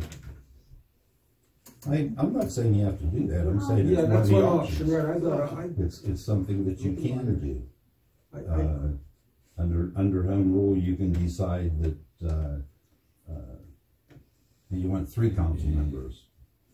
You can decide that you want to be a township if you want to and operate under the way townships operate. You can name your form of government. You can create your own form of government. See, what you talked about this before, what would probably make the most sense, since we're so small, would be to actually join the township. But that isn't going to happen, from what I can see. That's probably another option that they would recommend.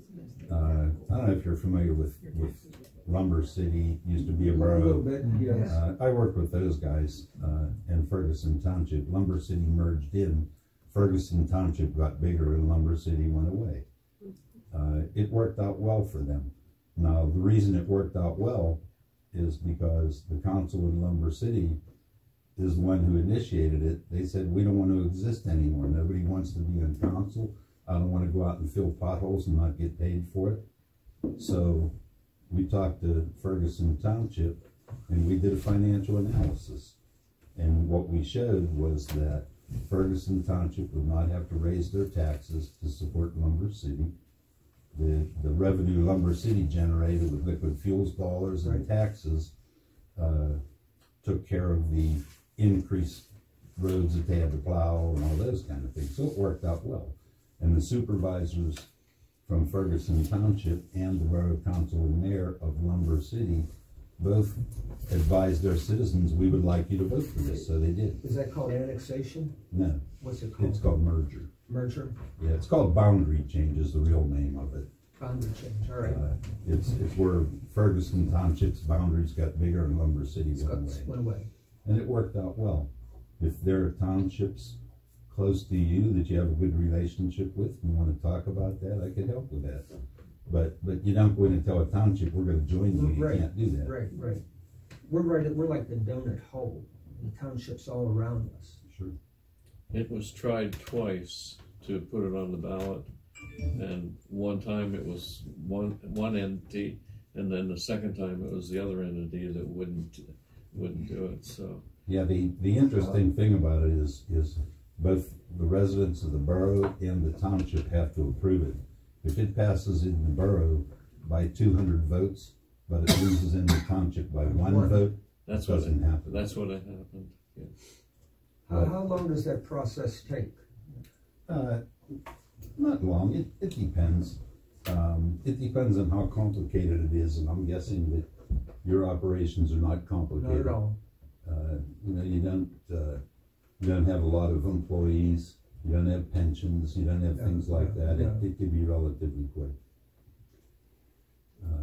Probably, it's got to take obviously it has to go to the voters. So I'm going to say, if you were want to look at that, and one of the townships would be interested or willing to look at it, not say you're going to do it, right, but say we want to look at it. We would help with that. The one in Lumber City was easy. I did that one myself. Do you have sometimes certain grants or whatever, they have like a list of what they can offer, what they can cover? Like you said, you don't do vehicles, you don't build buildings, things like that. But do you have a rundown that you could present to us at a later date on exactly what we might be looking at? that could be I don't have a list per se, but let me give you a couple of examples, and I think I used this example the last time I was here too. Wheatland Borough in Mercer County they're probably a little bit bigger than you, but not a lot bigger. They had a street department. They had 2 guys in their street department while the study was going on. Both of them left their jobs. They weren't mad at anybody, they just got a job that paid more, so they left. The consultant recommended that they not fill those positions, instead that they contract with one of the adjoining municipalities. Well, the city of Hermitage in Mercer County used to be Hickory Township, and like all townships, it surrounds everything. To get from one point in Hermitage, you had to drive down the main street of the borough of Wheatland to get to the other part of Hermitage. So Wheatland approached Hermitage and said, would you plow our roads for us? Would you give us a price? They did. They gave them a price of $80,000 a year. It was costing them $150,000 a year. So they said, yeah, we'd like to do that. They saved, and they paid $3,700 for their study. It was, in fact, Pennsylvania Commonwealth, the same outfit did it. They recommended that you talk to one of the municipalities, they talked to Hermitage, they came up with an agreement. Because it was a recommendation in the early intervention plan, we paid for 75% of that $80,000 in the first year, 50% in the second year, and we're going to pay, we're not in the third year yet, we're going to pay 25% of it in the third year. So that's 40,000, who's good at that? 60,000 plus 40,000 plus 20,000, that's what, 120,000 that they saved, that they received in grants, plus the difference between 80,000 and 150,000 is $70,000 a year. That's $210,000. So out of this study, they paid $3,700 for. They got $400,000 in benefits. Now you're not going to do that. That was a home run. Right. That was a grand slam. Their street department budget is greater than our entire budget. I understand that. But I'm saying that's not necessarily what would happen. But it's possible that something along those lines could happen. It's also possible that it wouldn't. It's also possible that you could pay for this study and put it on a shelf over and never look at it again, and you're not going to get a nickel back. That happens. Okay, we got a lot to cover on the agenda, so if there's... And I have a long drive home. Thank you for coming. We have another guest here. Let me say one thing and sure. finish. If you're going to interview these guys, bring them in. But if you don't have consensus that you're at least interested in doing it, don't call them and don't have them waste their time doing it. Right. That wouldn't be fair to them. Right. It would be a waste of your time. If you're truly interested in looking at it, and there's a I'm going to say more than a possibility, that you think you're probably going to do it, get them in here. That would be my advice. But don't ask them to come up here. I got lost, that's why it's a half an hour late. I ended up in Mahaffey, and I will never leave my house again without my GPS. Well, my concern with having them come is that they could introduce more, probably, because they do it. And that would give us a better idea. Right now, everyone is apprehensive. I can feel that. And but if you don't think that they would come to have a fuller knowledge of it, and not saying that you didn't do it, but if they think there's a possibility that you're going to hire them, they'll come. If they're coming just so you can pick their brain, but I tend to agree with Ed on this. Okay. If we're not in total agreement with doing this, why would we waste somebody's time to travel 2 hours? How far did you travel, Ed? Well, I traveled 3 hours, but I do this for a living. I'm fine with that. You know, gets me out of my cube. I'm not wasting anybody's time. So this is something that we're going to have to table until later, and try and get more information on it, maybe some research on it before we, expect somebody to come and us to pick their brain and they get nothing out of it. And I don't want to see that happen. But there's not a whole lot more that you know what there is to know about it. There's not much more to it. All right. I think I've given you everything that. I mean, I can't come up with things that you would want to do because I'm not familiar with the borough.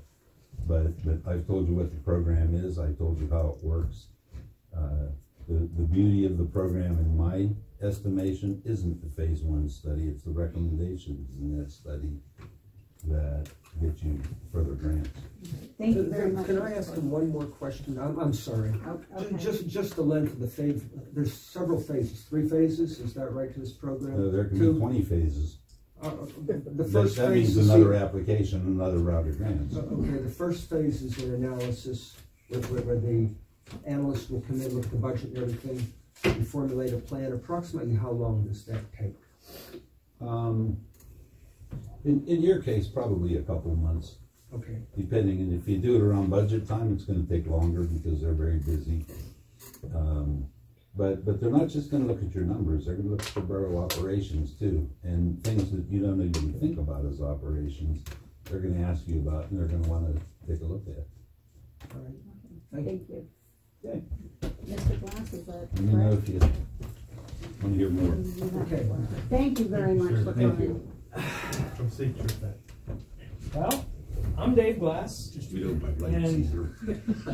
it's been very interesting to listen to all of this. I've been now, you are my 10th municipality meeting I've come to. I'm running for county commissioner, and I think that me talking to you on the heels of what he said is actually very good.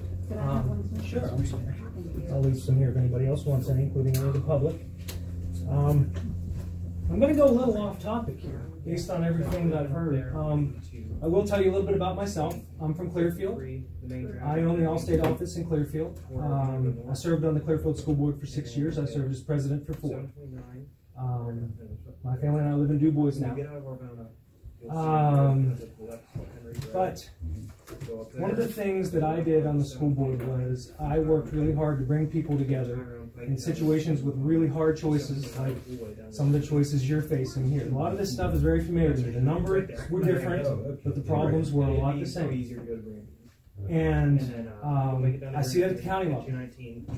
And frankly, I think one of the things I really feel strongly about is some of the things he was saying, regionalization, working together with other municipalities. Because I believe, and you may disagree with me, and this is why I'm going a little off topic, but it's coming. The state is sooner or later going to force that on you guys, and us, and school districts, to save costs. And I think, and I said this to Kerwinsville when I was Clearfield School Board President, don't you think we'd be better off making our own deal than having somebody from Harrisburg tell us what that deal has to look like? And it's not my business, it's your area, but I think if you can get the township on board with you and put as much, there's power in numbers, you guys know that. You're right, there's only 500 people in this borough. If you can, the more you can work together with your brothers and sisters around you, the better off you're going to be. And I will tell you, if I'm commissioner, I will push hard to help in any way. We don't have the county resources. Hell, we got our own budget problems. You guys know that. We read the paper. That's part of the reason I'm running, is I want to solve those problems so that we don't have to push them down to you guys. But if we can help, I think we should. And if I have anything to say about it, we will. Because it helps us all if we can find ways to make it more efficient so that we can attack the real problems. Let's go off topic again from the things I haven't been talking about elsewhere. The drug problem. You're 100% right. I mean, I hear it everywhere. Opium, the opioids, the meth problem, drug houses across the street. I hear it. It's in Clearfield. It's in Du Bois. Hell, it's everywhere. It's everywhere. We need to develop a better plan. Obviously, I think at every single level, we need to develop a better plan to attack that. I don't have any magic bullets. You talk to, we don't, these are hard things. Not because we want to, but we have all these other problems. Exactly. And I'm not sitting here criticizing you guys at all. In fact, I thank all of you people for coming out. I mean, this has been very educational for me. And this is why I'm going around to do this, because I think that the commissioners, I'm not running a negative campaign. I have nothing against those guys personally, but they're not out here listening to this stuff, in my opinion. Maybe I'm wrong. Maybe they're here at your meetings all the time. I'm going to every single municipality in this county because I want to hear this stuff. And I'm leaving my card because I want you to call me and tell me what's going on and how the county can help. I can't help you with your lights, okay? but I can hopefully help you with other things to make it easier for you to solve your light problem. If you have more money, then you don't have to worry about taking every other light down on the street. I don't know. If we work together, and for my part, I think the same thing I'm telling you, municipal level, we need to do it at the county level. We need to stop treating our surrounding counties as our enemies, work together, make it a more regional program to invite more economic development. Right now, Clearfield and Jefferson are almost at odds with each other, and that's stupid. And that's one of the things I would really start to attack. It's been a long night. I could talk to you for half an hour about what I'd like to do, but I know you got to get on with your business, and frankly, I got to get home and put my kids to bed. But I thank you for your time. I will take any questions if the council has any. I'll give you a call sometime if you wouldn't mind.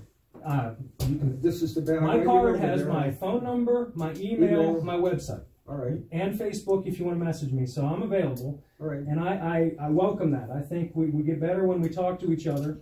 One other thing I really wanted to mention. You guys mentioned code. I was at Decatur Township, and they were talking about the fact that they want to hire a code person, but they don't have enough work to justify it. So if you guys could find maybe and work together and hire a code officer to cover a bigger area. We're not even near that point. We have fundamental problems. I understand that, but I'm just saying there's another example. That makes sense. You know, Decatur's over there saying, wow, geez, we really wish we could talk to somebody else who needed a code officer because then we could share one. And I'm like, well, we have Low Valley Cog, and they have. But you know, you guys are got up to your ears with your own issues, and I get that, and you know, God bless you. I know this is hard work. Are you on both ballots? No, I'm the way this works. It is party based. I am a Democrat, and I know that that doesn't always go over well. But I have to tell you, at the county level and as well as at this level, I don't think party really means a darn thing. The things we're trying to fix aren't party things. They're county things. There are things, and let's do the best we can together. So, if you like what I had to say, all I ask is you tell your friends and neighbors that I was here and that I'm open to anybody. And my other promise is if I do win, if I'm fortunate enough to win, you won't wait 4 years to see me again. I will be back. With 49 municipalities, I won't be here every month, but I will be back. Thank you for being here. Thank you. Does anybody have any questions? We probably do, but I know it's been a long night. Are you related to all the glasses? I knew that was going to come up. As far as I know, my pap's from Janesville, but I don't. If we're related, it's distant. And the other thing I have to say, I was at the Bigler Township meeting before I came here, and your brother says hi. I promised him I'd mention it. Thank you. You're welcome. So if you guys don't mind, I know you got an agenda, and normally I'd stay, but I really do have to go. So. Thank you. Thank you. You guys have a good night. We haven't gotten over the first. You're running out of space in the notebook, so I'm going to switch to this notebook. Are you going to recess? No, her and I were discussing an issue with the minutes. Okay, is that all we have for guest comment? All right, moving along to correspondence, which I have. Got a letter from Lisa Conrad concerning building permits. She needs the building permit information by the 10th of each month. Secretary does that. Yep. She sure does. Mayor can't help to be a secretary, but also I received notification from the Internal Revenue Service. And it seems that there were some issues with our taxes that were filed, and we have 3 marks against us, and until these 3 marks are straightened up, there is no funding coming from liquid fuels for the borough. I'm That's trying. 26,000, just put a figure on it. I work full time. I was here yesterday for like 9 hours putting everything together. I was here on Saturday. I was here on Friday. Can we remedy the situation? The situation can be remedied. It can. However, we're up against a brick wall. There is more correspondence to go over, which that one I'm saving till the end. I got something about Hickory Ridge Natural Harvest at the Clearfield Fairgrounds. Has to do with a farmer's life. I'm thinking that no, we're probably not going to attend that, so I can pitch this, right? Yeah, Barbie, before you move on from the other issue, what is required of us? What do we have to do? We have to have 2 transmittals of W-2s for 2017 and 2018. We also, the third quarter of our 2018 taxes was never paid. That needs to be paid before. How much is that? You know, Jerry. You don't know. I just slid into this to try and keep the borough going until I can't do anymore. I'm sorry. Is Mrs. McCusker remedying the W-2s? No. No. Read that out loud. That is the next. This is the next order of business. Correspondence. Go ahead and knock yourself out. Save your voice. Yeah. Okay, this is dated March 4th, 2019, from Catherine G. McCusker. Dear council members, I spoke with Paul Zubich and Jack Roop and corresponded via email with Gerald Spade about the possibility of my handling the treasurer's duties for Coalport Borough. There have been some complications to my assuming this role.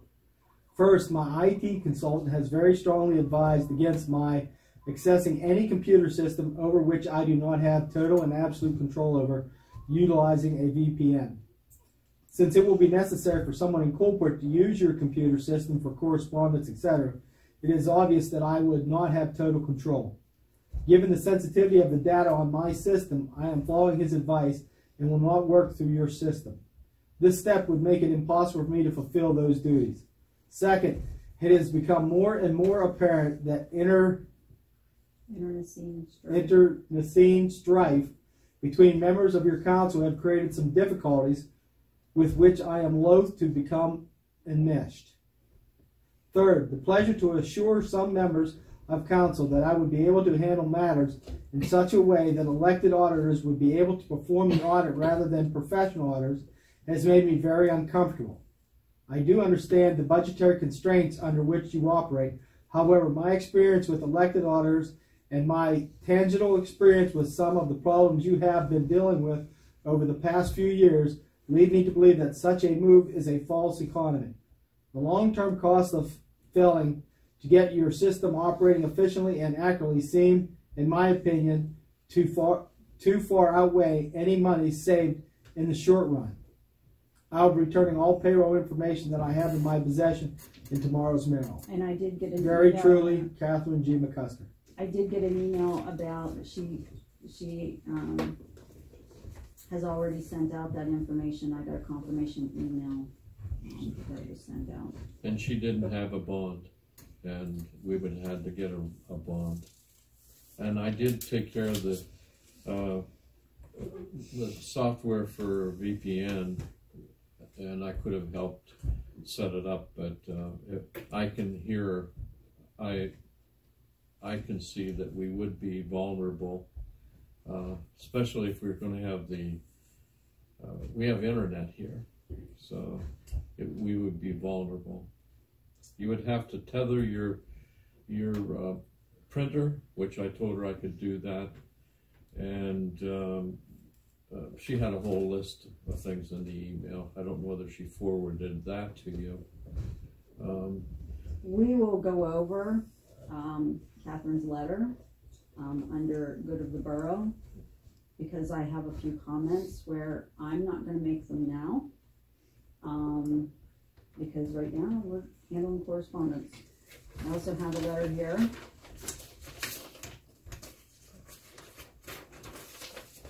Terms effective immediately. As of March 3rd, 2019, I came to the decision to continue with my remaining term of councilman and vice president for the borough of Coalport. I will continue to be a signer for checks and payroll if you would like for me to do that. In order for me to continue with my position, I do have some conditions. Over the last year, there have been too many changes made too quickly. Yes, some things needed to be changed, but not all at one time. We need to become united as a team that can work as a team and sit at the table and discuss things needed to be done and work on them. No, we will not always agree on anything and everything, but we need to come to an understanding of what needs to be accomplished. Next, please, no yelling and arguing back and forth the whole time. We are to be working for the taxpayers of the borough on council issues for the borough. We are not children, we are adults. Let's act like adults. Terms of resignation, also effective immediately. I will no longer be handling the borough management position nor director of the workers. It has become too much for me to continue doing with my health. If you can accept these terms, then I will continue as borough councilman and vice president. If you cannot accept my terms, then accept this as my resignation in full. Submitted, borough councilman and vice president Joseph Adams. May I see that? Can you pass it down again? Thank you.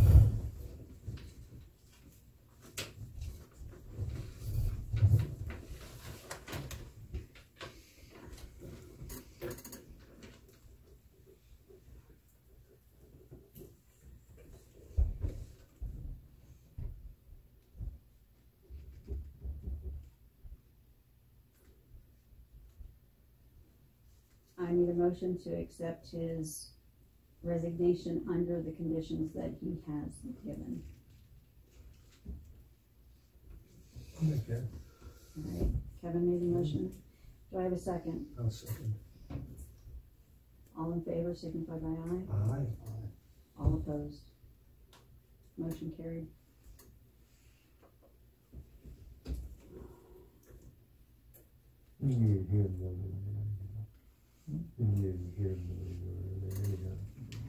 Okay. Very nice.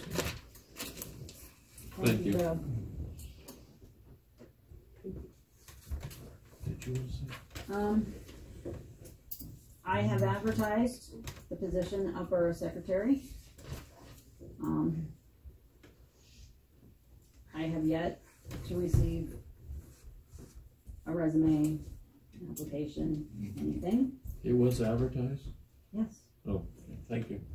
Yeah, we agreed on that last meeting, and as a matter of fact, I believe it was Jack Roop that made the motion, and it carried, and I put it in the progress, and it was advertised.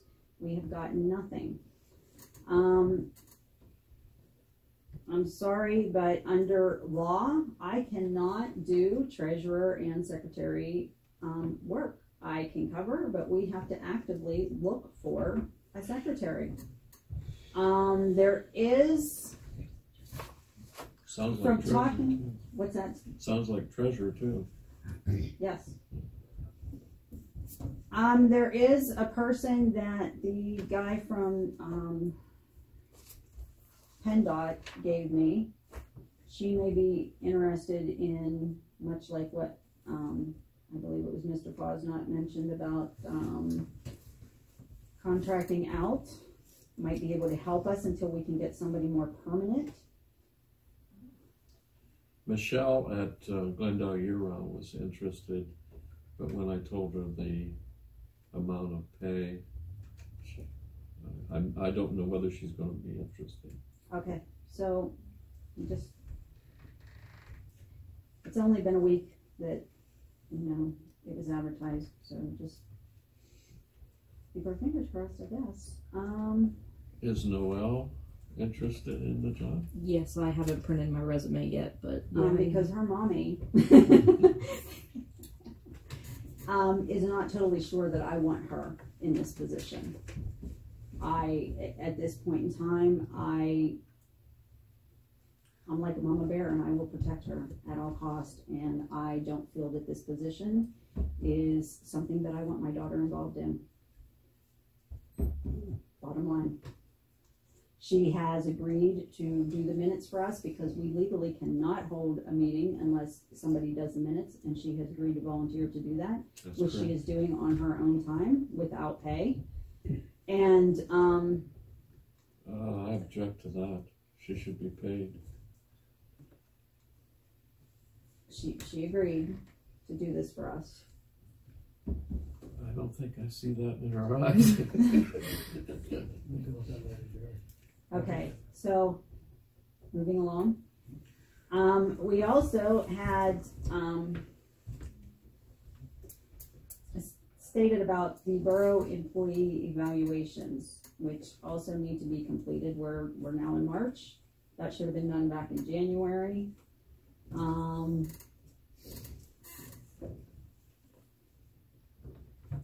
If I'm not mistaken, we have in the minutes that Paul, Kevin, and myself would be conducting those evaluations. So we need to come up with a time that is convenient for our borough workers in order to handle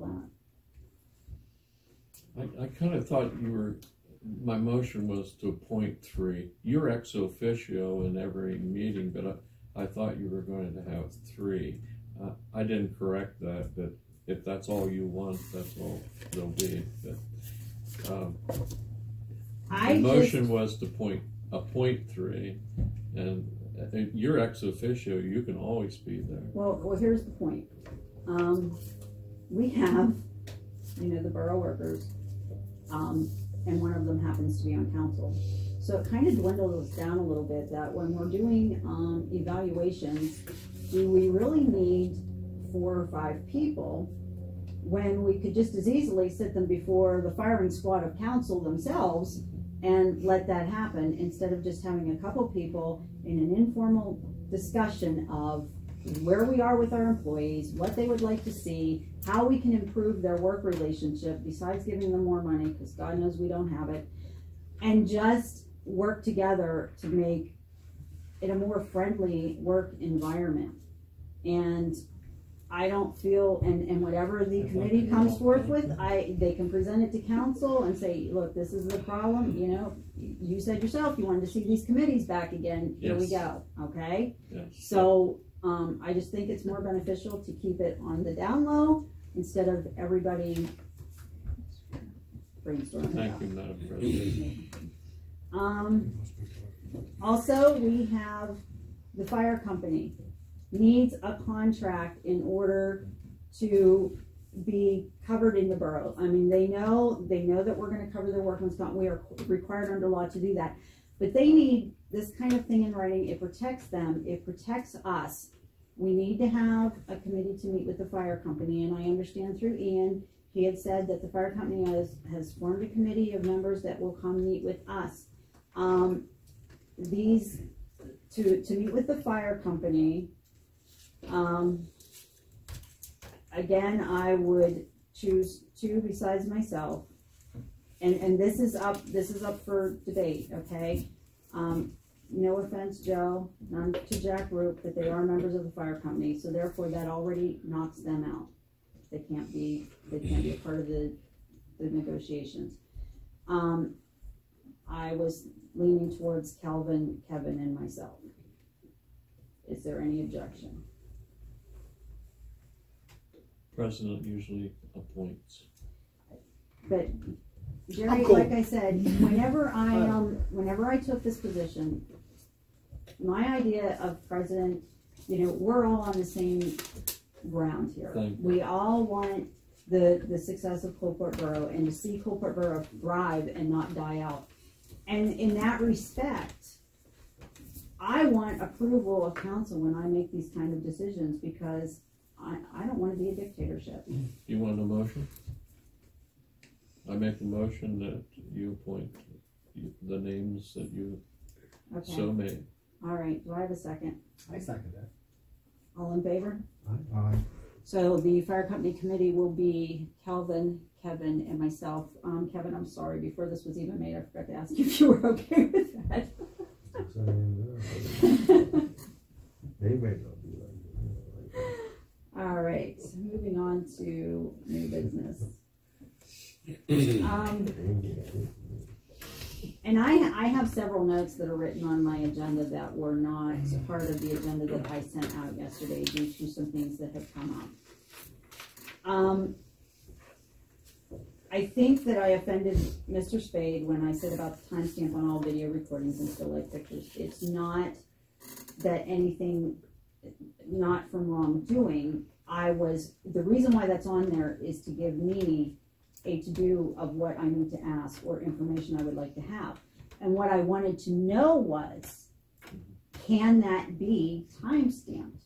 Which you sent me back in. They are time-stamped, yeah. Okay, but it's not. It doesn't show up because I don't want it to. I don't want it to see on video. and none of them have ever been cut, as I explained to you in the email. Well, yeah, you can tell, because like, I'll be taking a cup jerk. of coffee, and the next thing you know, my hand's, you know, picking So up a pen. it's everything. My intent is to have a complete. I could edit if I wanted to. I mean, I'm not. It's the same as the news. She doesn't have to write down everything that goes on here, but she chooses what she wants. But I want a full record, so I don't want any tampering with the timeline.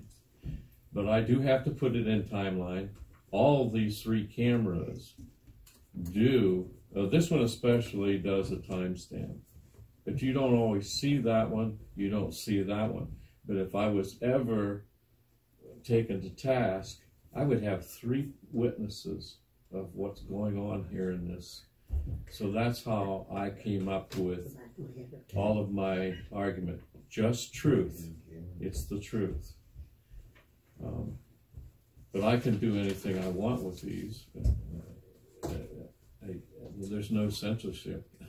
I mean, we can't censor the newspaper or what she writes. She's writing what she has seen. These cameras are writing down what they see. Okay. I yield back the balance of my time. In relation to the cameras, they are to record borough council meetings only, correct?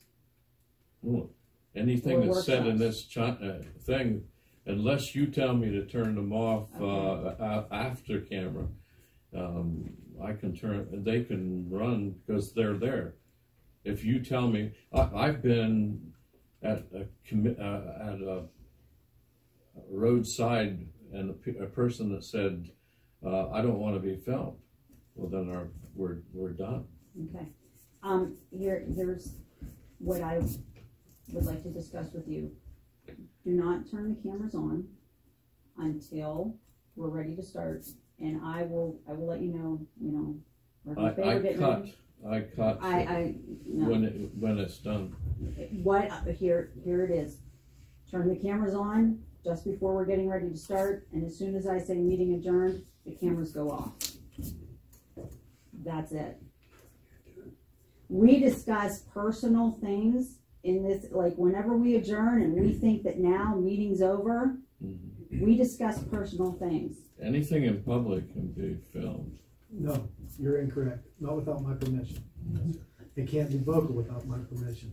All we're saying is, Jerry, because there is times that we do other discussions afterwards about other things, not directly returning to Coalport itself, that it should be done, that when you come in, by all means, when we start the meeting, before she does the call to order, give you an opportunity to turn your cameras on. When she says meeting's adjourned, then we should have the respect from you that they get shut off, so that if me and Paul decide to talk about going out and having a brewski, it's not on that tape and you're not passing. Or if we're talking about something that was I cut totally all irrelevant. that stuff out. But it should not be there to be cut, sir. If I did an interview with you, it was. But then I would be giving you permission. All I'm saying is that the tape should be shut off when the meeting's adjourned, so that you don't have to cut nothing. Yeah. And then there's no question about whether or not you're tampering with them tapes. Yeah. Well, if you want to be quiet until I'm all done, that's up to you. If you want to talk, you can talk. But I only cut where she said it was 7 o'clock.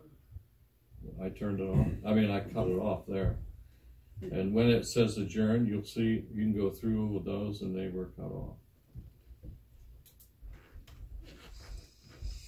Are you agreeable to turn it on right before the meeting starts and to shut it off? That's what I do, yeah. Yeah. All right. I think you asked a question about filming what? Workshops included? Mm-hmm. Yeah. But again, we have that time where we say in a workshop's over, Sometimes you do, sometimes you don't. Yeah. Sometimes we have to ask them, is the workshop over? You just get going on. Use of email accounts. When we first started the emails where we were sending agendas and minutes and that kind of thing through the emails. It was kind of originated to make things easier for council members to review material before it was presented in council, such as the minutes, the agenda, other things like that. The emails have gotten out of hand, and some have voiced an opinion that the email accounts that we kept amongst ourselves, like we each had a permission to use our email accounts and for each other to have access to our email accounts. When we extend these emails outside of Borough Council, we are opening up the door for our personal email accounts to be distributed. And I, for one, am not in agreement with that. Not that anybody would do any wrongdoing or anything, but in a world where you're hacked, in a world where, you know, the computer is so, there's just so much stuff going on in a computer nowadays, and spam and, you know, all kinds of stuff. And I don't want my email opened up to that. I'm sorry, but I would like for us to please keep our emails amongst ourselves. If you have something that you want to discuss with somebody else outside the group, by all means, fine, do it one-on-one, but don't include the rest of us in your sending out email accounts, because I, for one, I'm just not comfortable with it. And I'm sorry. Any discussion on this? Are you saying that my private that you don't pay for, that I can't write? No, Yes. we're saying No. you can't forward something. If Joe or Barbie would send you something we want to discuss about it, she's asking you not to forward it with everybody's email address on it. Now, if you want to email Joe Smo down the street, you punch in his address and you give him your address, and that's it. Yeah, don't include because that questions. is not a part of right to know. It's specifically in there. That's one of the things that we are not to give up, is our personal emails. And you have done that, and that's wrong. The only email that you can give up is the borough's email, not anybody in here. And it's in the right to know code. The emails, personal emails, are not to be distributed. Seeing people want it. No. That's all we're asking. You can tell anybody you want. Yeah, I won't. I usually like, if I am doing something, I like you to know that I'm doing it. And that's fine. Yeah. And I'll cease doing that, and I'll keep everything private. That's not what she's saying. She's saying, please don't forward it to people outside. That's all we're asking. If I want to convey something, I would send it to whomever that I wanted you to know that I was doing it. Please stop. I don't want my email address out to anybody that you might be talking to, please. Or Joe or anybody else. Same way, I don't. Please. Leave it within inside. I can honor that. Please, within inside the deal. Thank you very much for listening. As you know, we're without a secretary, and we are without a right to know officer. Reverend Spade himself has asked for documents under the right to know, and the letter that I presented him with was, until we can get this taken care of, I can't honor his request.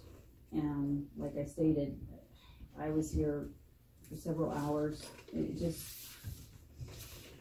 I work 7 days a week as it is, and it's a lot, and I just can't, not knowing the office, not knowing where things are, I can't present things the way they are. So we need to think about not only a secretary, but also a right to know officer. I personally do not feel that a secretary should have, especially when we only have them working here a couple hours a day, only a few days a week. That is limited time that should be conducted of the running of the borough, the minutes, the answering phones, answering, our, members of the community concerns that they have. And I really believe that The secretary and the right to know officer should be two different entities. Any thoughts on that? Well, you're going to have somebody that has access and is bonded to give out information. And that's another thing. I'm not bonded. I can't give you that information. You know, and which I didn't even think about that whenever I wrote you the letter. It was just that we don't have the staffing right now to, you know, do your request. Well, as a counselor, I don't even think I have to do right to know. The only reason I do that is because I'm trying to do it in a lawful way that has an appeal process. Because you can deny a councilman something, which you have in the past. We are governmental entities, and we should be able to get information. And if I wanted something certified, I don't think that a counselor should have to pay for a certification of a document. But I did it through Right to Know, so that it wouldn't be challenged. As if but like Calvin's, I didn't charge him anything. I could have charged him up to $14 for my clerical fee and for my notary fee. I did it as a courtesy. We'd have waited for the mayor. Excuse me? We'd have waited for the mayor. Yeah, yeah. I don't have to raise my price. Yeah, you need to raise your prices. But in the same respect, you didn't think that a counselor should pay for these copies, but if JR were to walk into the office and request these copies, I'm going to be charging him, but not because you're on council. That just doesn't hardly seem fair. well, I did it under the Right to Know, which I did say if it was the fee more than $100, I never expected anything free. I'm a businessman too. I charge for what I do. I plowed snow. I didn't charge anybody. Okay, are we all okay with that? With what?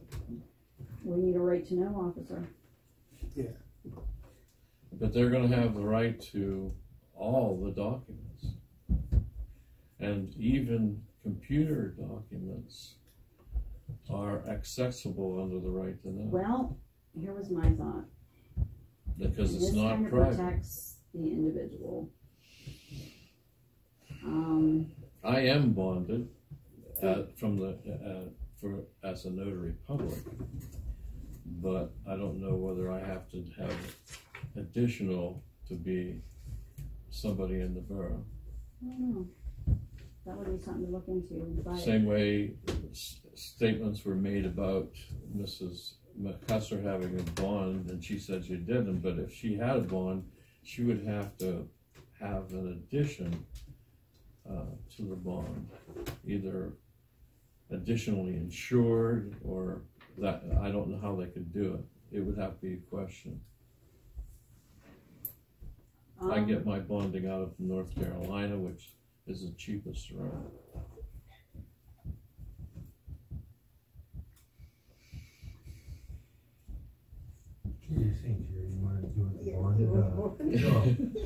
Oh, I would love to work with the documents because they're historical documents. And when I come to look at documents, I mean, I have all of the old ordinances all photographed, and they're up online.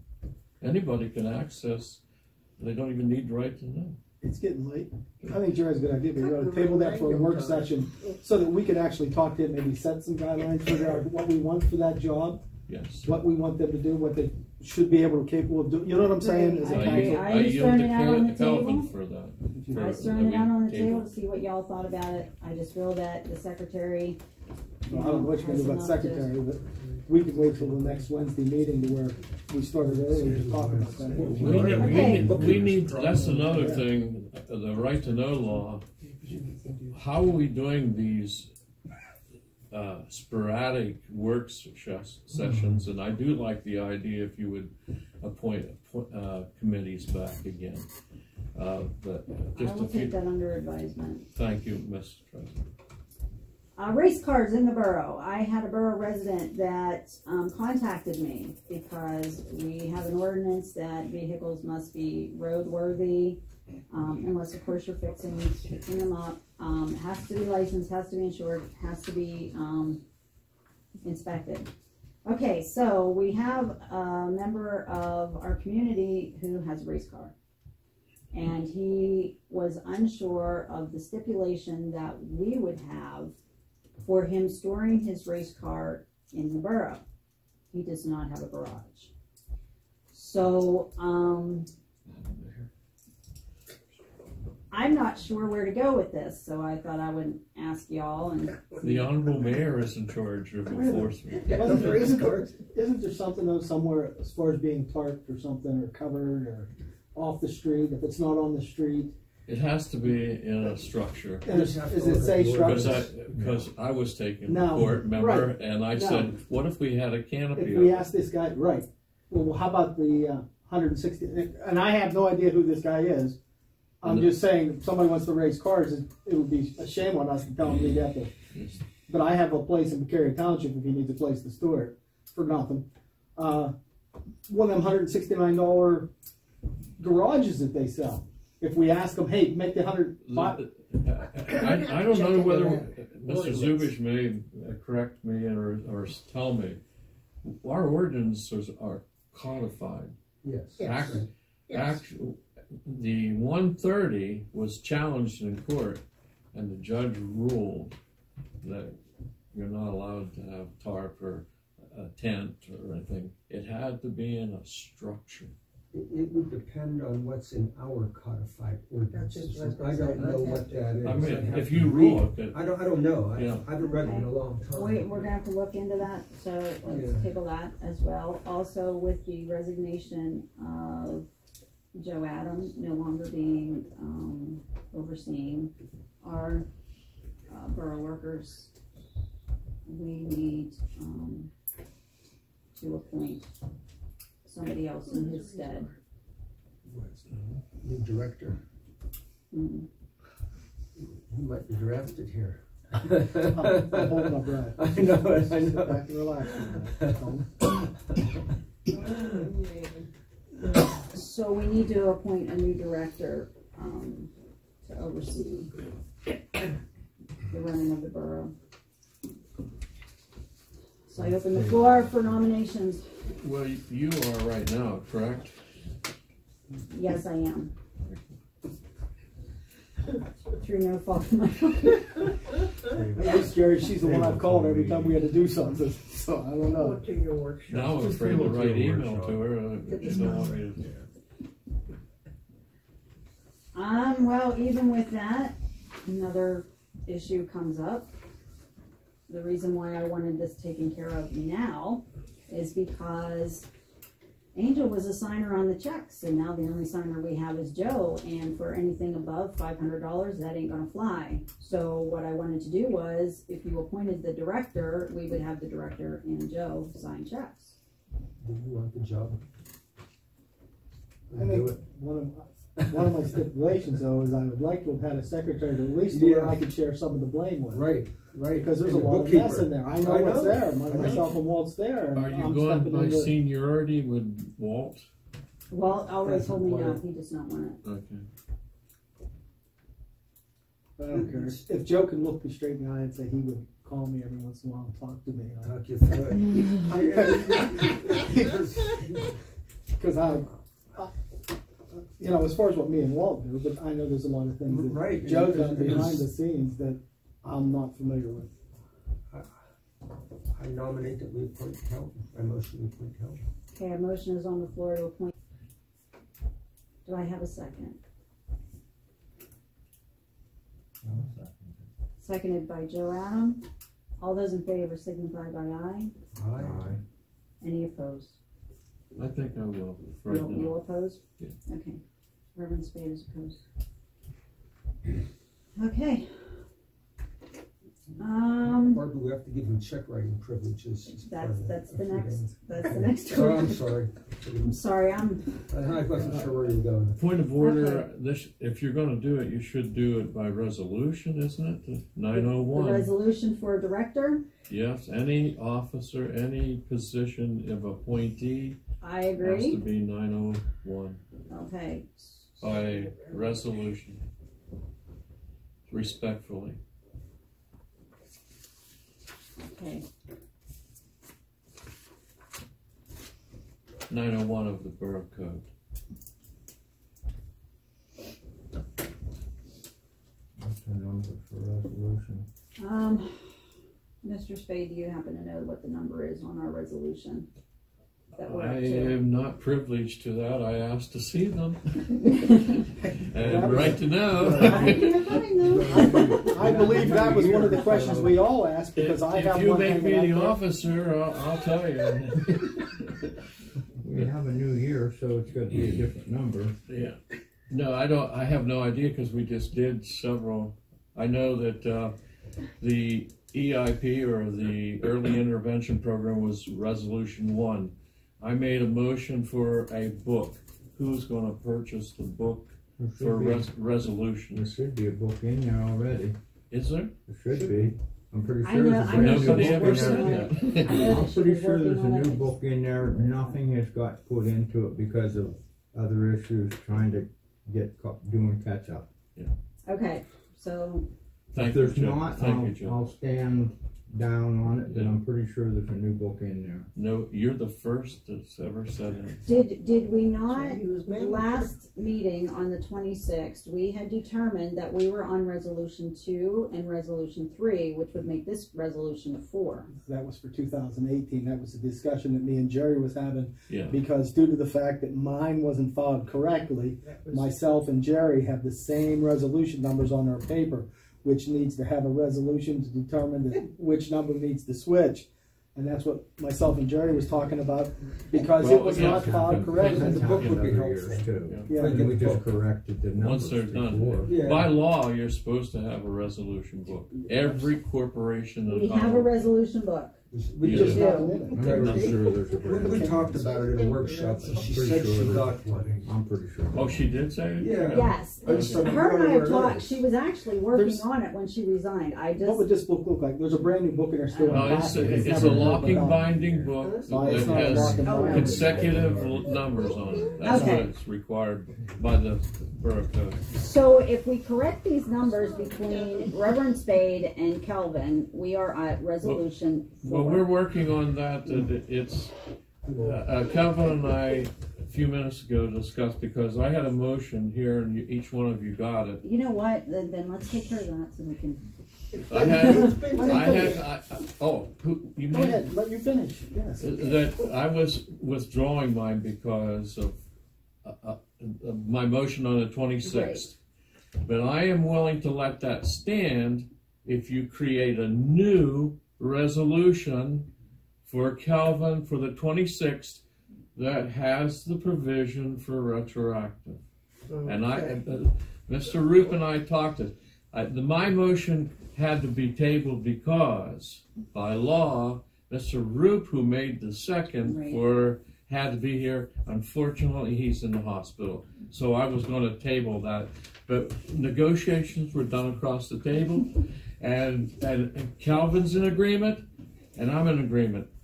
As I said, I'm a Commonwealth of Pennsylvania Department of State, and I cannot be involved with fraud. Okay, so walk me through this. So what we need to do is a brand new resolution as far as his is concerned? For the 26th, because we did do a roll call vote to instate him, and my concession to him is that we'll make it retroactive back to March 5th. Of 2018. Because there is nothing in 2000, and I have proved that, and it's in my motion.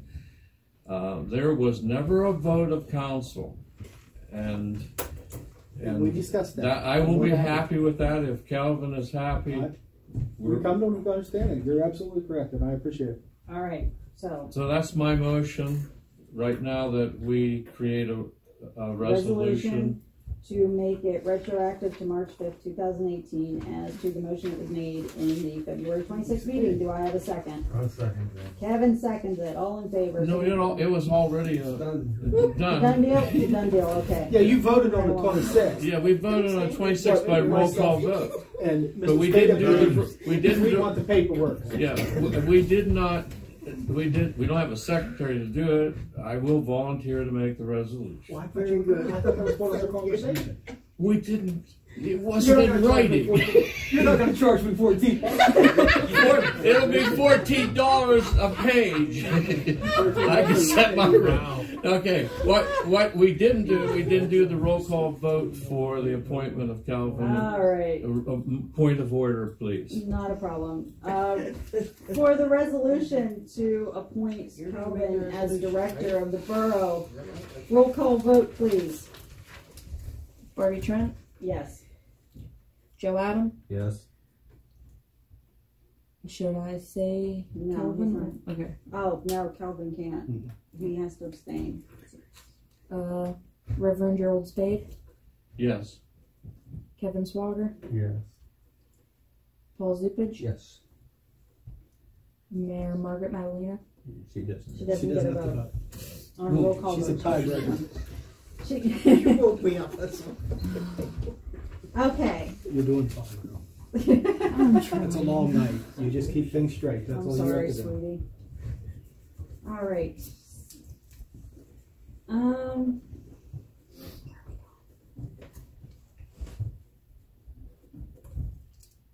Now there is a municipal secretary training on March 7th that Calvin had brought to my attention about possibly attending, which I think would be a good idea, and I wish we had a secretary hired already so that they could go as well. Any objections to What's the cost? 75? I'll pay for that. If there's any Well, problems yeah, with Kelvin and I had already discussed about payment because of the condition that we're in and I just need somebody to show me how to register, because it might even be too late. Okay. Where is it? Where is it? Clearfield. Yep. We're at there. I don't have the. No, neither. I sent you the email. I know you didn't.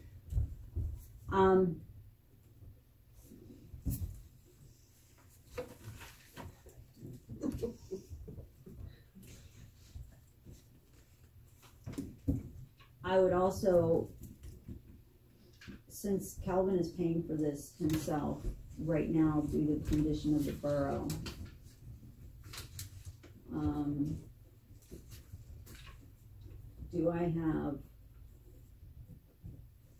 are you in agreement to reimburse him at a later date when the borough is more stable? Well, I know, but You wait 10 years for that motion? I'll be honest. he might need that because What Jerry's is- charging him $14 for it. What's this all about? I mean, It's a municipal secretary. It's training to like do office stuff and give you a rundown on municipal secretary duties, what's required throughout the year, that needs to be handled for the borough, deadlines, things like that. who are you sending? Calvin. It's also for directors, secretaries and directors that recommend. Maybe we should just pay it. That's a thought. It is a thought, $75. but we still have to have. We're gonna have to do something. Minutes are gonna have to be like taken care of like really quick tonight, so that we can get them typed out, and taken to the bank, so that the signers can be changed. That should be done by resolution, signers. I think they require minutes is what we did. We have to have them That's approved. what they told us. So that's But it should be a right, that's the resolution. problem. Okay, so it's less than $500, which means Joe can sign the check. Can you just set up for one signature? Can you will one signature work? It should be. Okay. We had it at anything under Yeah, I mean, how 500. is it set up at the bank though? That's kind of an internal policy. Yeah, there was always 2 signers on it, so always you just have to try it, or you contact the bank. And that's, okay. Well, if we took a copy of our bylaws down and showed the bank that that's. Yeah, that's in the internal bylaws. policy that usually you have one signature set up at the bank, but you use 2 as required by our bylaws. All right. So they can't handle both. What are we doing about this payment for this class? I would make a motion that the borough pay that. That's money. All right, we have a motion on the floor. Paul Zupich makes a motion to pay the $75 for Kelvin to go to this training. Do I have a second? Yeah. Kevin seconds. All in favor signify by aye. Aye. All opposed? Opposed. Reverend Spade is opposed to the motion on the floor. All right. It's just too bad we don't have somebody already in mind for hiring, that could go also. An actual secretary too.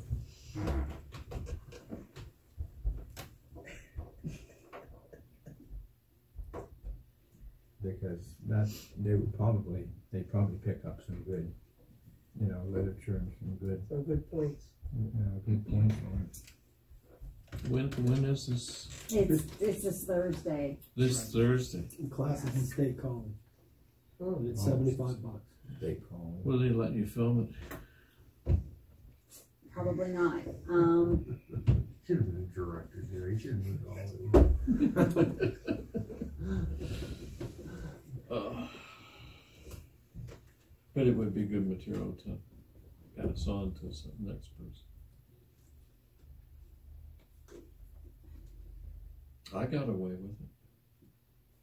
When I went to the seminar.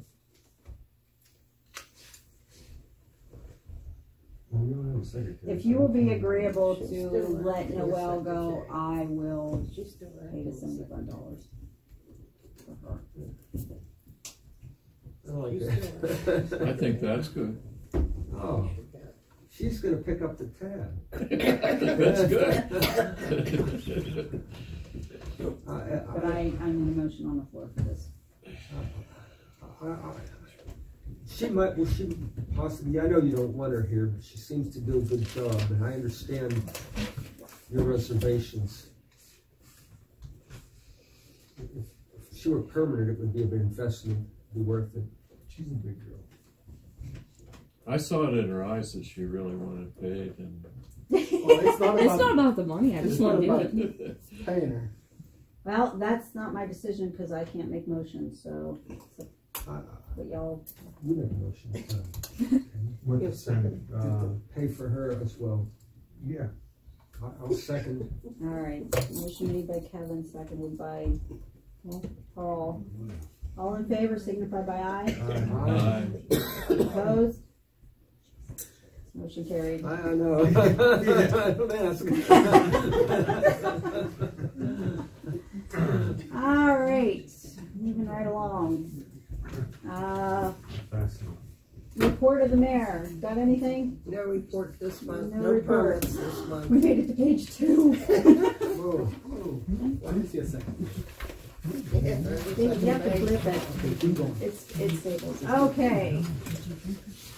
As you know, without a treasurer, financial officer, secretary, I could only do so much.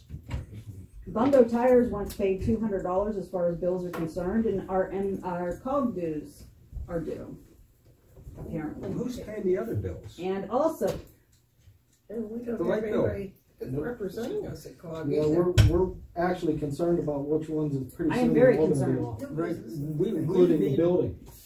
This kind of dovetails this a little bit. Catherine is not going to do the work for us now. So we have other options out there.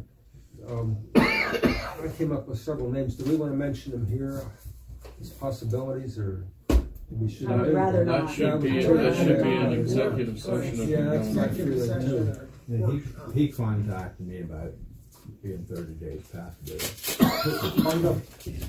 I called him and I told him the situation and she said that. Madam President, you also need a representative to go to COG. I don't believe we are represented at COG. we're gonna add to the bills. She didn't even hear me, did she? I did, we need a representative to go to COG, and we don't have a representative, but we haven't been paying our dues either. You used to go, didn't you go to COG? Paul. Mr. Winslow. Used to go. Okay. Anybody wanna volunteer? What the heck is it? It's in Community Clearfield. Council of Governments. I think they have it at the Lock Haven. It's It is, and it's on the fourth Wednesday of the month. Fourth Wednesday, 7 o'clock at Lock Haven. Yeah, okay. You know my situation with Dad. When it comes to But I'm here to help you with that too. okay. Yep. You let me know where it's at and what time, and I'll be there. Alright. Do you need a motion for me to appoint him to COG? It should be a resolution. I understand. Alright. You don't want to do We it? need to come up with some numbers. It was tempting, but, Okay. and I'm interested in that type of thing. Well, that's a good one. Just get them all. So we need a roll We're call coming vote, into my correct? work time. Oh, I take my camera there. They can't stop in a public meeting. Yeah, I guess, huh? I'm out of it again. I can't. You are out of it. It's Okay. up to Joe. Roll call vote. President Barbie Trent, Yes. COG representative. Joe Adams, Yes. Reverend Spade, Yes. Kevin Swager, Yes. Paul Zupage, Yes.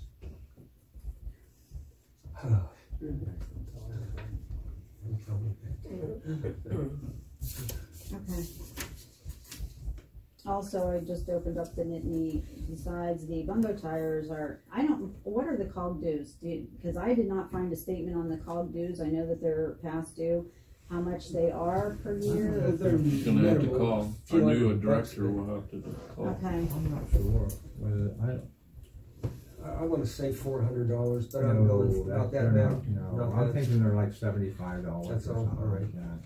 I know they're not. What's on the finance report, it says dues and stuff, it has $400. And I don't know Yeah, what's there's included there, other other things in there. I know of other, because I've gotten those phone calls already too. And we should revisit that line as well.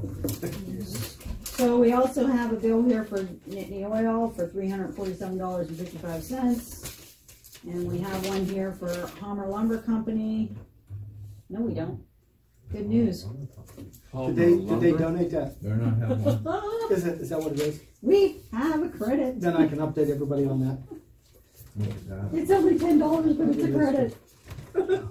Mom, how much was the roof on it? $347.55. Bungo tires is $200. We'll have to find out how much the COG bill is.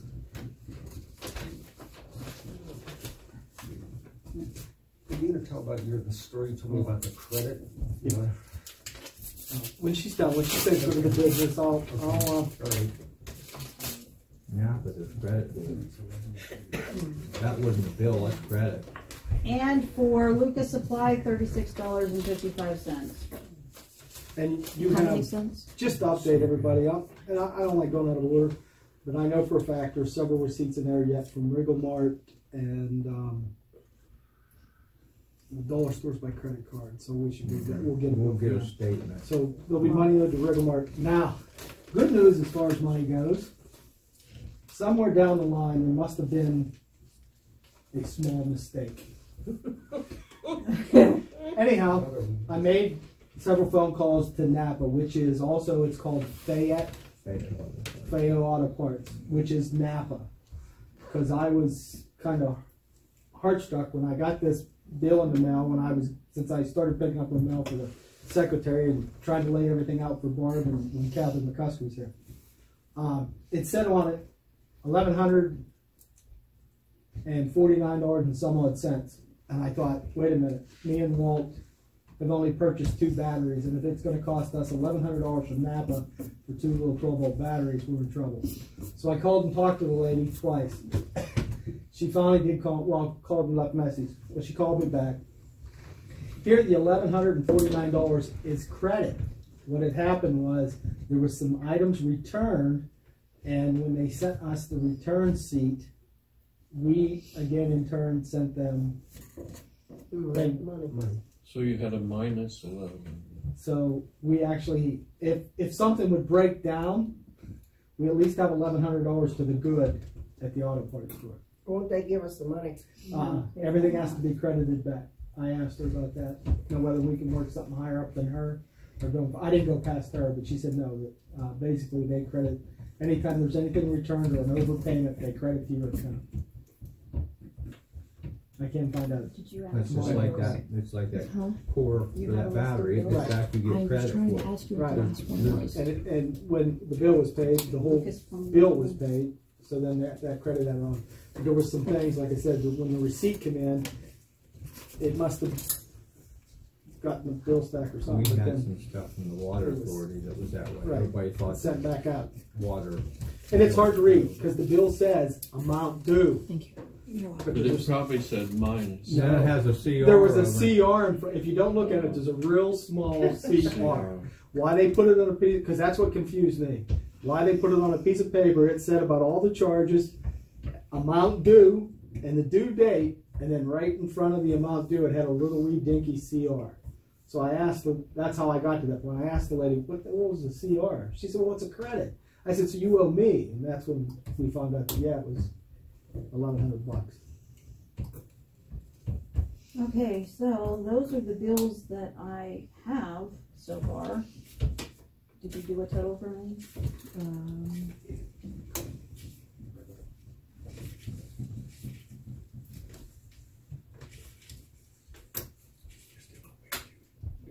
But again, I have no idea what's been paid on the computer. This is really taken a lot of time to even get as far as I have so far. Well, for the bills that you have just named, and Noelle was going to come up with a total for us. I just did. As far as the dues, let's table that maybe next meeting, or they're not going to send anything. But the Bongo tires and the ones that you named, I would make a motion that we pay those bills. But there's more. I was not able to get a hold of Waste Management, and apparently they called over our accounts. So I don't know if our account is overdue or not with Waste Management. Well, I want to see the bills on that. I like what you're doing, that you show us the bills. And, I mean, for now, we need to know what. Basically, some of these were sitting here whenever I got here and didn't have enough time to put everything together. I just didn't. I mean, right now as we speak, I have to do this meeting and go to work. And well, let's just then table it, and if we have to have a special meeting to pay. Can't we make a motion just to pay what we have? The only thing is, how do we get about writing the checks? I mean, Joe can sign them, but who prints them out of the computer? Everything we got right now is computerized. The checks are printed off the computer. We have to be able to get in to know how to print off a check before Joe can sign it.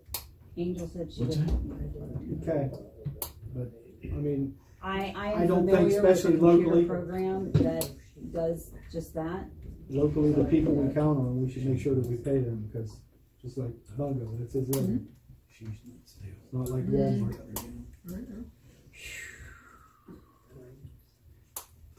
Can you email us what you pay, so that you safety net yourself? Right. Yeah, we can do that. Thank you. What was the total for what we already know that we owe? $578.15. Okay, $578.15. It's not including call. It's not including Waste Management. And the water bill. Was there a water bill? The electric bill? I don't know what Angel had stated that she had paid everything up to date, but like I said, the envelopes are still in the drawer that we determined that we were going to put all that stuff in. Right. They're all still there, and like I said, you're the borough manager now, so you're going to have to get us get us one. There's the information on all that. Okay. So. On the Shannon Valley call, if you go to call, I do believe the lady's handling Tuesdays and Thursdays only. I think I have it, Amber, because we talked to you about that. I paid my taxes, so you should have some money. There is a God and He loves me. I don't open any of that stuff unless someone wants to make a note where I can open it, call, and find out whether or not it was paid. I have not opened any envelopes due to the fact that I did not want to be put in a position to where. I believe now, as director, that should follow under part of your. And correct me if I'm wrong. You know, your. And I can start making a running list of who we owe money to. Now, this directorship is outside of his $8 an hour job. Is that correct, or am I wrong? Technically, he does the directorship as he's doing his $8 an hour job. Right. Same number of hours. You probably should pay him more for it. Let's not worry about that. Yeah. We're right. Oh, he has 2011 as the director. It's irrelevant, though. It's irrelevant in this case. Just one. It's impossible. Give me a year. I might be a total screw up, and then you figure you wasted money. And we'll talk about that. all right. So.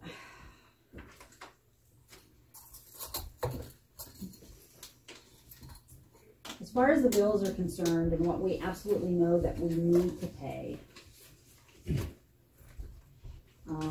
Did we finish the motion? Or No, we didn't, because nobody even made, we're still discussing, I don't think anybody even made a motion yet, but I could be wrong. Well, I made a motion to. Oh, Reverend Spade did? Yeah, What was your no motion? second. To pay the bills that you guys received. Excluding the Mo Valley, it was just the ones that we've read so And far. right, and I said there's more bills back there, but I didn't get to them all before the meeting, and I don't. Can we table those until the new director has better? But you say we can go ahead and pay these. Yes. I would do that. Okay, Reverend Spade has a motion on the floor, Kelvin seconded, all in favor signify by aye. Aye. Any opposed? Motion carried. Pay some bills. Okay, moving on to old business. At the last meeting, Kevin had said about the Little League. There are two teams that want to use the baseball fields down at the park. However, they need electric to the concession stand, or was looking for electric to the concession stand. We tabled that. Kevin, were you able to talk to anybody? Yeah, they're gonna look in and try to just do it themselves or something. Okay. Could a power plant do it themselves like that? I mean, a gasoline power plant? You mean like a generator? Kind Generator. Yeah. Thank you. I couldn't get the word out. Gotta get through with that. I'm sure they'll come up with something.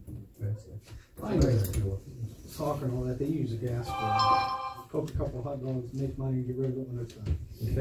If they would put electricity, they were talking about that shed that's down there, they'll have to have that wired. They'll have to have an entrance put in. They'll have to be inspected before, kind of like we'd even think about hooking power to it.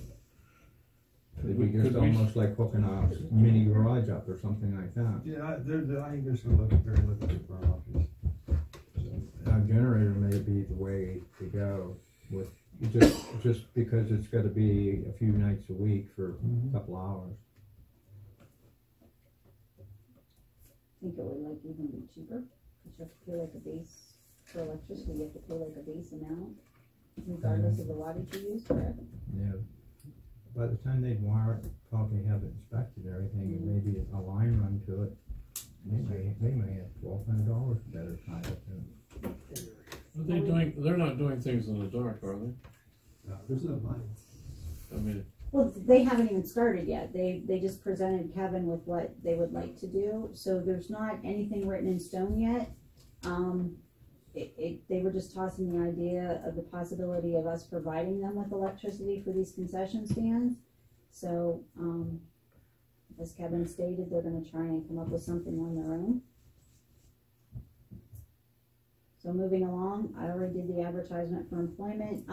Bleachers, Brandy Fayok apparently, is that taken care of, the bleacher situation? Did she contact you? No, she has not. Maybe. Okay, now, thing of it is, if we're gonna have Little League in the field, they're gonna need them. No. No? No. They're down there. That's just what I'm saying. The dugout's downstairs. These bleachers. Yeah, if they're going to do that, we won't give them away, because we'll put them in the dugout. So that'll be much better bleachers that's down there, because they're not permanent. What's in the dugout? Are they, Kevin? I don't remember. I think they were just. I thought they were like put in benches. with boards stacked over top of them, wasn't it? I'll check it out. I'll look. Remember. We won't get rid of them. Those ones that's back here, they were for the they were for the Teener midfield, what they were for. Okay. We'll check the dugouts, because you're right. They're 14 feet. They might fit in there nice and look nice. Okay. So we won't give them away if that's the case, because nobody's contacted me from Sorry. Anybody else have anything under old business? On the lights, we need a motion to turn some lights on somehow. Calvin said he's looking into it. I'm not comfortable making a motion about anything unless we have more information. Calvin said that we would talk with Penelec, because like we stated, there have been lights that we didn't think were getting shut off that were shut off. So I believe a motion would be more in order when we are more able to have the information in front of us. I object to that. Mr. Nevling kindly told us we had a 15-day notice. Things have to be done. Well, that gives us 15 days to call Penelec to see what they're going to do. It's that simple, Jerry. We'll But then you're going to have a special meeting then? Why not? Okay. All righty. Like 15 days Well, to resolve. personally, I think there was a lack of communication between Altoona and these guys come out of Phillipsburg. And I think that that's one of the things, like they said, there was supposed to be somebody sent up here, talk to us, and we were to go around and show them which ones was to be turned off. And apparently that never happened. They started turning them off before anybody even knew what was going on. Without vote of council, and they should be notified that they did things unlawfully. Jerry, it's not always fraud when you make a mistake. Sometimes we do get confused. I didn't say fraud. I didn't say fraud. Unlawful. It was unlawful that anything was done without vote of council. Guys, it's the end of the night. We're all tired, okay? That's we true. know that there is an issue with the lights. We know that we need to do something about them. And I understand that you want to make a motion so that Mr. Nevling can go home and feel maybe he accomplished something. And I would love for him to feel like he accomplished something. And I appreciate each and every one of you coming and discussing it. Thank you, Madam President. I appreciate that statement. We just can't do it tonight. But the fact that they did it without some kind of written agreement. And you know how businesses go. You know how businesses go. I just can't imagine that the electric company just, at their own whim, started tearing things out. Take for instance your phone bill. You forget to pay your phone bill. You know you didn't do it, and then you remember, oh my goodness, I should have called in and paid my phone bill because now I don't have any internet. Call them. They tell you 24 hours before your phone gets turned back on. I'm just saying it's going to take time, especially whenever they remove lights. Yes, Joe. Go ahead and finish. I'd like to make a very short comment. Okay. Especially whenever they moved not only just the lights, but I mean the bar, and it wasn't like a little where they just cut the power to the light. They removed everything. But there should have been, I can't imagine a business like them not having, you signed something. We did. We did, or who did? Well, this whole board there was no vote. There was never a vote. How about we give Joe Nevling the floor so that he can, make a statement. Okay. Okay. Ladies and gentlemen, I know the job. It's a hard job, and you're all good people. All good Oh, people. thank you, Jack. Really. Well, I lie a little bit. It's that feel-good mentality. I'll build you up and now I'll give you a kick. Hey, council should cut this drama. It's hurting the borough. And there's a lot of people that are tired of being involved in the soap opera. The other day I had I don't know whether it was a good meeting or a bad meeting, but there's 6 people here in town. None of these people sitting here, these different people. And I asked them, and they gave me a take on the present council. And this was disturbing. You know what they termed the present council? Snow White and the 7 Dwarfs. This is very disturbing. Well, I'm sleepy. That's who I'm. I'll tell you what. Thank you, Kevin. I'll tell you what. One of you should be happy. One happy. But it is disturbing. I mean, your job's tough. I mean, I understand it. Well, in the same respect, you know, that's exactly how I got to be on council. There was a debate going on Facebook, and somebody said, Barbie, either put up or shut up. And you know what? You don't understand what's happening behind the scenes until you are behind the scenes. Well, there's a wood chipper for everybody. And that's how I learned the most, was just, I finally shut up and came to see what it was all about and did the job. And no, I don't do it perfectly and I don't do it well, but I do it. And I appreciate your comments.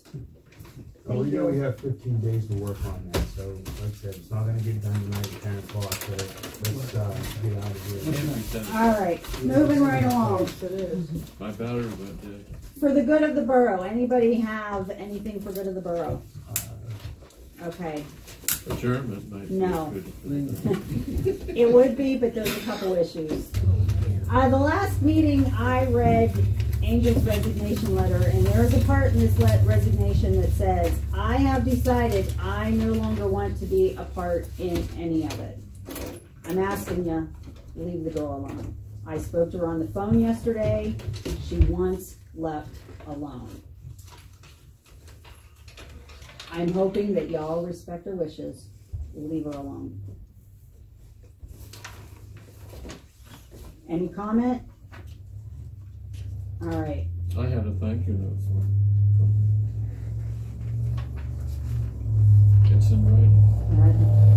Okay. So, I know that my office is not locked up and anybody can come in and out of it at any given time. And I don't have anything in that office that nobody else should see. However, when I go for paperwork, and the paperwork is missing, and I need it, I get slightly upset.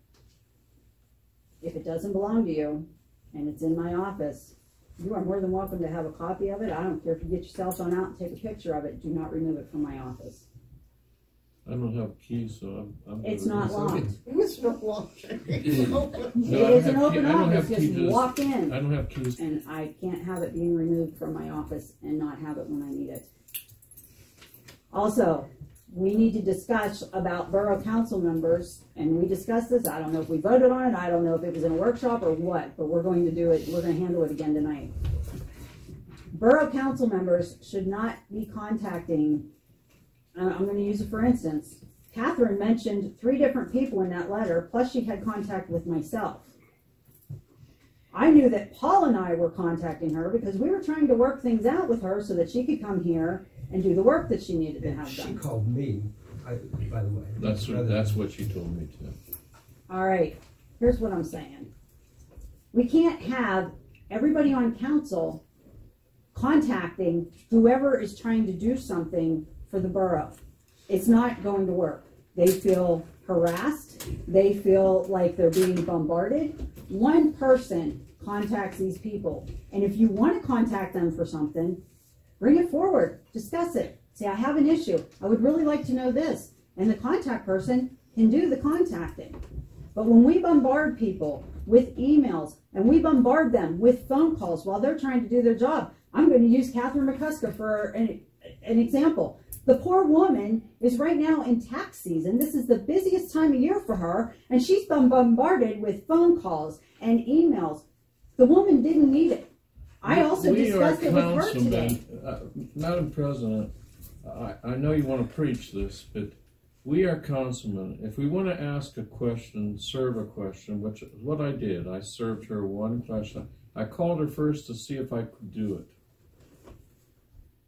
And I served her. She served me all of this.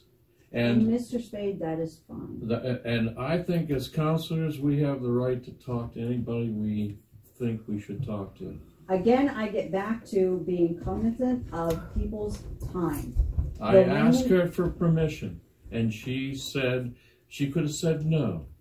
I understand that. She was very willing to answer. You contacted her. Jack contacted her. I was in contact with her. Paul was in contact with her.